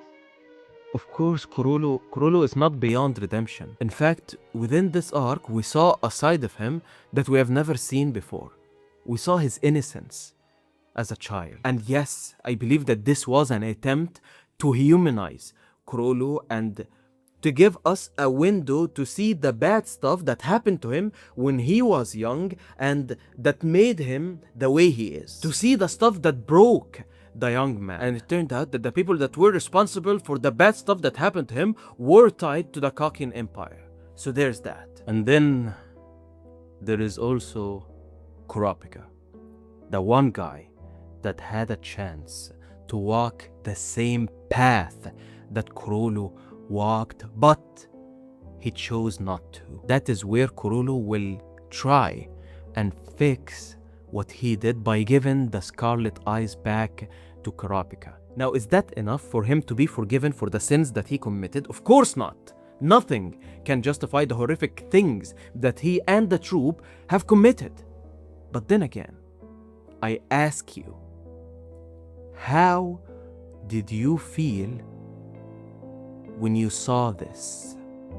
When the Ant King died? This is a villain that was redeemed. This is a character that when we first got introduced to, literally struck down a child in cold blood. And at the end, you were tearing up when he passed. Isn't that complexity what makes Hunter x Hunter what it is? And for that reason, I think that Togashi can pull it off. Togashi can lure us into a false sense of security to think that Chrollo is going all out. Chrollo at the moment is completely unhinged and all hell will break loose. However, before you know it, he can make a full turnaround and tries to redeem himself just a little bit of what he has done in the past by giving back the eyes to Kurapika. Because Chrollo and Kurapika are literally two sides of the same coin. And that is a theme that existed in Hunter x Hunter from the very beginning. Maybe when Chrollo walks and sees the severed head of Pyro, Kurapika's friend, he will be reminded of Sarasa. And after that redemption, the spider will indeed die. Because the idea of the spider, it failed. You can try and cover up everything with darkness and dirt and grime, but he will never be able to put a permanent stain on Pinx's heart. She's always in pursuit of true love. And that is why I seriously believe that Kurapika is the perfect partner for Chrollo.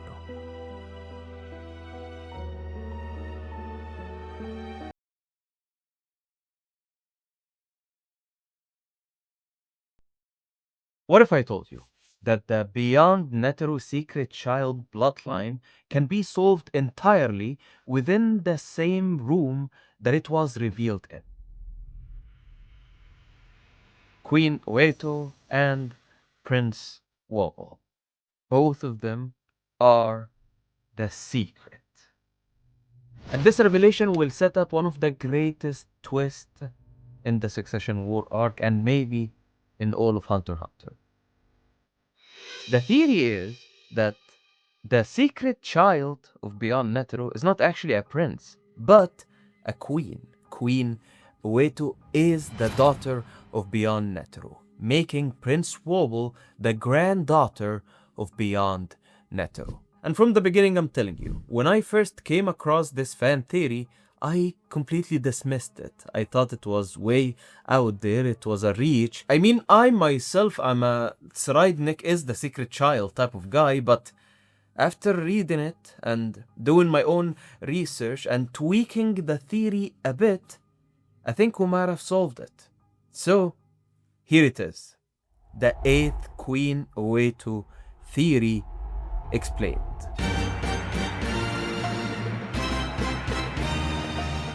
Beyond Netero started infiltrating the Kakin Empire 30 years ago. That was around the same time that the Silent Revolution took place. Beyond would work with some officers in the Kakin Empire, getting them into sham marriages and making those people raise the children of Beyond. Those are the families that raised the secret royal guards that Beyond was grooming. He wanted that silent army to infiltrate the empire within.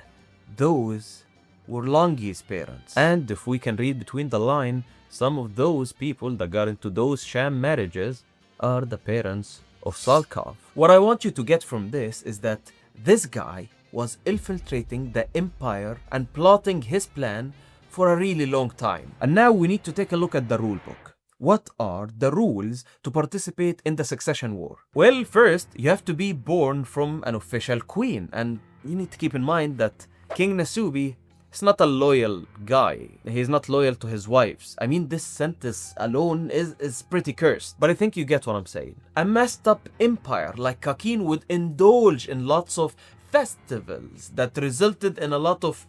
meaning that whenever those carnivals would happen, anyone born from these would be deemed a second track faker. Someone with royal blood running through them, however, they are not born to an official queen, meaning that they cannot participate in the succession war. And the second requirement in order to qualify for the throne, we just mentioned it. You need to have royal blood within you.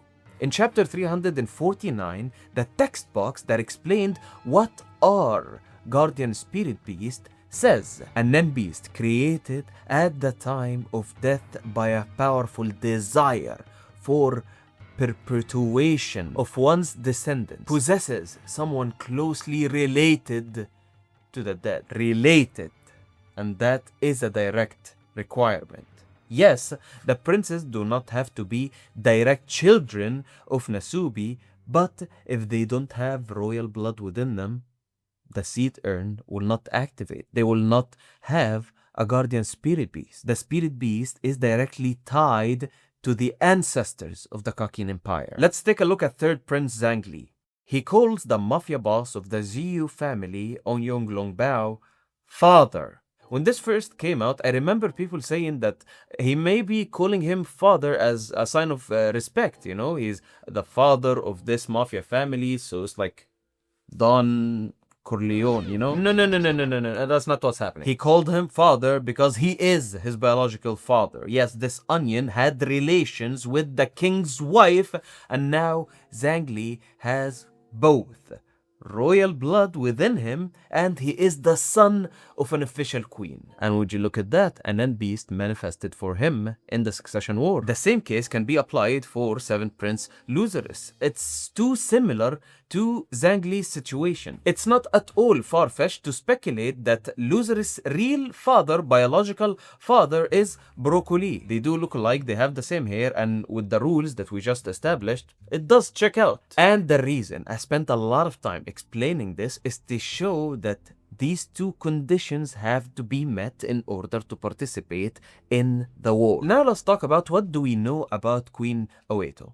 She comes from poverty, she has siblings, 5, and she was enchanted by the thought of royalty. She welcomed the idea of getting married to King Nasubi and having his child. And later on, she regretted that. Yes, she wanted to escape poverty, but right now, she just wants to protect her child. Now, is it really far-fetched to say that Beyond orchestrated this marriage? The democratization of Kakin happened around 3 years ago. And just like I said, Beyond infiltrated the empire 30 years ago. We can say with confidence that he was extremely close to King Nasubi around 3 years ago. How old is Queen Oeto? There is no official answer. No, seriously, like you have to come up with this answer yourself. But the majority of Hunter x Hunter fans online, and just by her appearance, we can estimate that she's in her late 20s. So maybe Beyond did the same ordeal with Oeto. The same thing that happened with Longe happened with Oeto. She was groomed and prepared so that one day she will be the wife of King Nasubi. And of course, he did all of that without Oeto's knowledge. And yes, Oeto is innocent in this whole theory. And I do believe that she is innocent. She has no idea what is going on. She genuinely seemed like she does not know anything about Nen. And yes, she was awakened by Kurapika. This all checks out within this theory. And yes, Beyond was able to orchestrate this whole thing to make it seem as natural and as normal as possible for Oeto to get married to King Nasubi. This deranged, arranged marriage that Beyond set up. It works perfectly with the timeline. Isaac Netero had one condition to his son. You cannot go to the Dark Continent as long as I'm alive. Isaac Netero dies. And wouldn't you know it, as soon as he dies, Aweto and the king get together. And a month or so passes and Aweto is pregnant. Now King Nasubi knows that he has the 14 princes in order to start the War of Succession. All that he needs is the vessel that will host this context. And they announce their voyage to the Dark Continent. And keep in mind that there is a time jump between the time of announcement, the voyage to the Dark Continent, and the actual departure. Do you want to guess how long is that time jump? It was 1 year. How old is Wobble? The timing checks out. And there are many more clues sprinkled here and there, but it goes much deeper than that. Of the people in Beyond's Dark Continent expedition team that they were assigned as bodyguard, there were only 3. Kurtan, Sayard, and Bill. Guess what? All 3 of them were assigned to Prince Wobble. Coincidence? I think not! And then there is the question of silent majority. Of course, we covered the case of silent majority in its own video. You can check it out after you're done with this video. But take one thing from that case. It really seems that all of the assassinations that occurred, that silent majority committed, somehow helped with Prince Wobble's situation. So if you are in the mind of Beyond Netero and Prince Wobble is your granddaughter, you would think of all sorts of ways in order to protect that kid, including aligning with silent majority, and that would be a satisfying answer. I'm not saying that the silent majority user is Beyond Netero. No, I'm just saying that they are working together. And I have a hunch that the person that Beyond Netero asked to speak with at the end of chapter 401 is related to the silent majority killing. But this part is just a hunch. Now, let's address the question that we've all been asking ever since this war started. Where is Wobble's guardian spirit beast? It's a no-show. In fact, it is the only one that didn't show itself. Why is that? Is it because Wobble is still a baby and doesn't have a sense of self, so basically the guardian spirit beast cannot manifest because there is nothing to base itself off of? No, that's not it. Okay, all the rules have been met. Age and gender are irrelevant. Okay, it should have manifested. But where is it? Maybe it is triggered by a certain condition, kind of like Kacho's spirit beast season of 2 without you.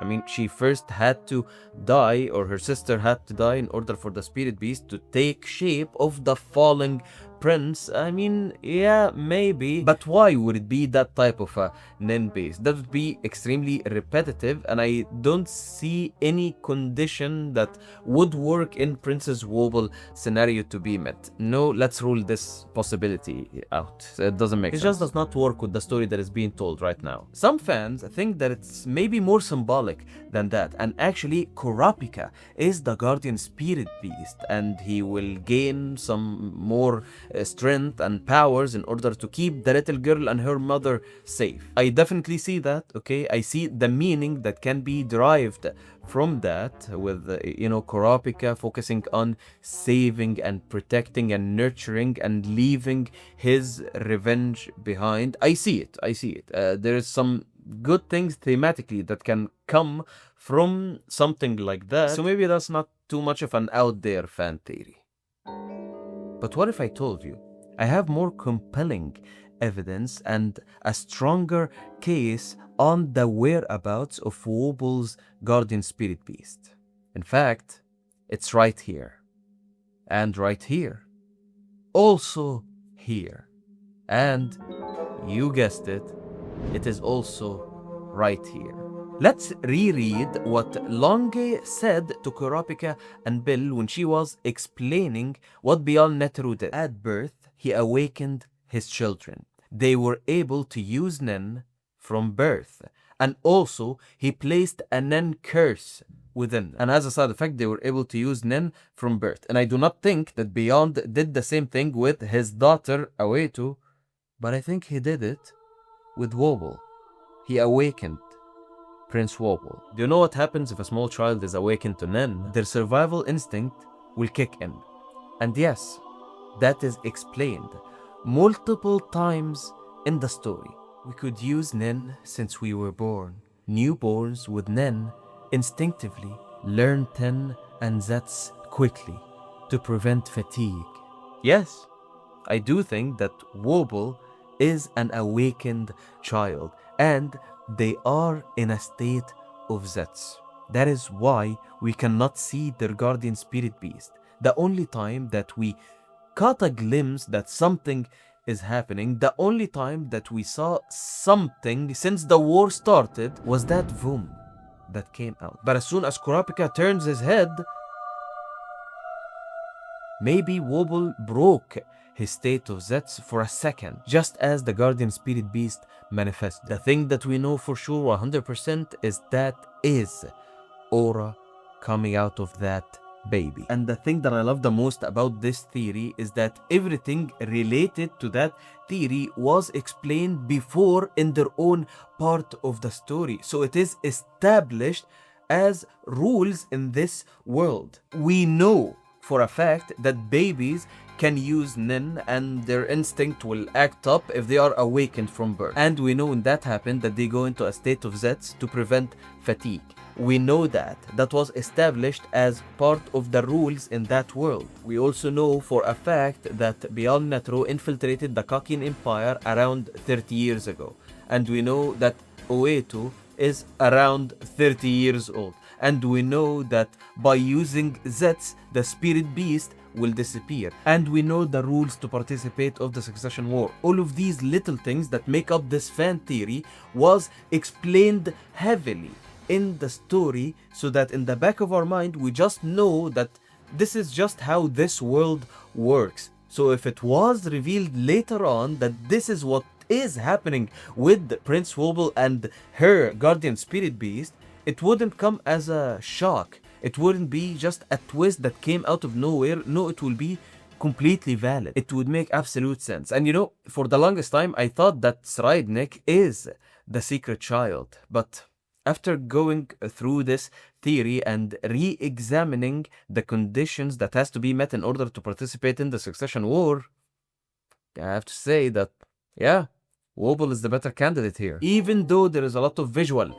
similarities, even though, yes, this panel is very close to that panel. Yes, I know it's very compelling to just say that this guy, this Sraidnik is the secret child and he is a Nen genius, but the whole Nen genius thing, it does not have to come directly from the genetics of HxH Netero. I mean, the whole Kakin Empire bloodline is just the best of Nen users, and it is fueled by post-mortem Nen. It's completely normal for him to be a Nen genius only by the rules of natural selection. But the thing that breaks the Sraidnik is the secret child theory has to do with the blood, the royal blood that must be present in order to participate in the succession war. If Sraidnik is the secret child of Beyond Netero, and he is his son directly, there is no royal blood. The only way that that would work is for Beyond Netero to get it on with some second track faker, and this second track faker has royal blood. So okay, right now we just have to convince an official queen, Unma, to adopt Sraidnik as her son. And yes, Unma does not look anything like Sraidnik, and this is what really upsets me here, is there is no visual similarities between Queen Unma and Sraidnik, and this is why I'm not ruling Sraidnik out completely. But that is the only way that this can work in order for Sraidnik to be the child of Beyond. Beyond has to have a child with a second track faker and convince Unma to adopt him in order to be her official son. Only after that we can say that this photo, yes, it does hit, and yes, this is the grandchild of the great HxH Netero.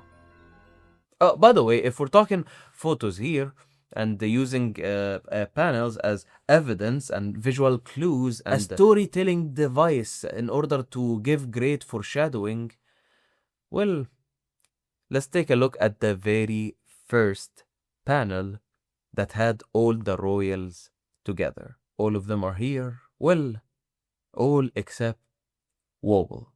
They are standing right behind Beyond. Yeah, doesn't get any more on the nose than that.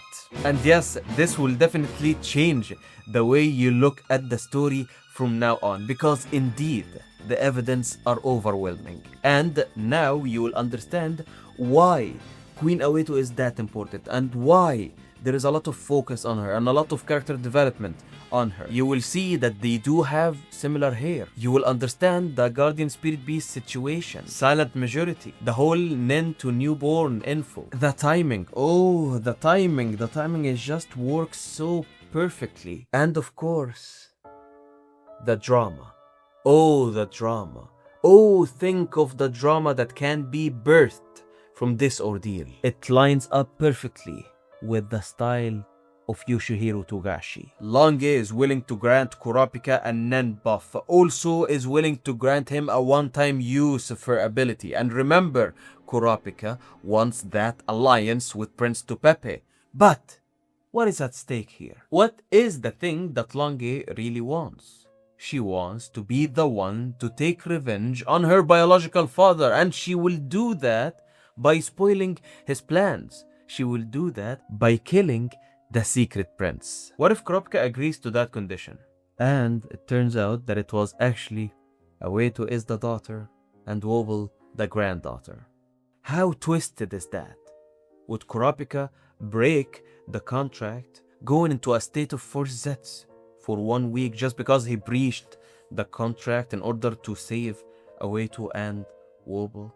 In these circumstances, on the Black Whale, surrounded by psychopath, spiders, mafia, so what will he do? And that is exactly the type of narrative that you would expect from a story like Hunter x Hunter.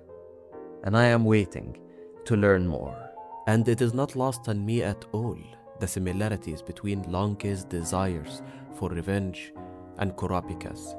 So maybe Kurapika, after all this time, will be the one who convinces someone like Lange of not going through the same path. In order to know what will happen, I guess we just have to wait.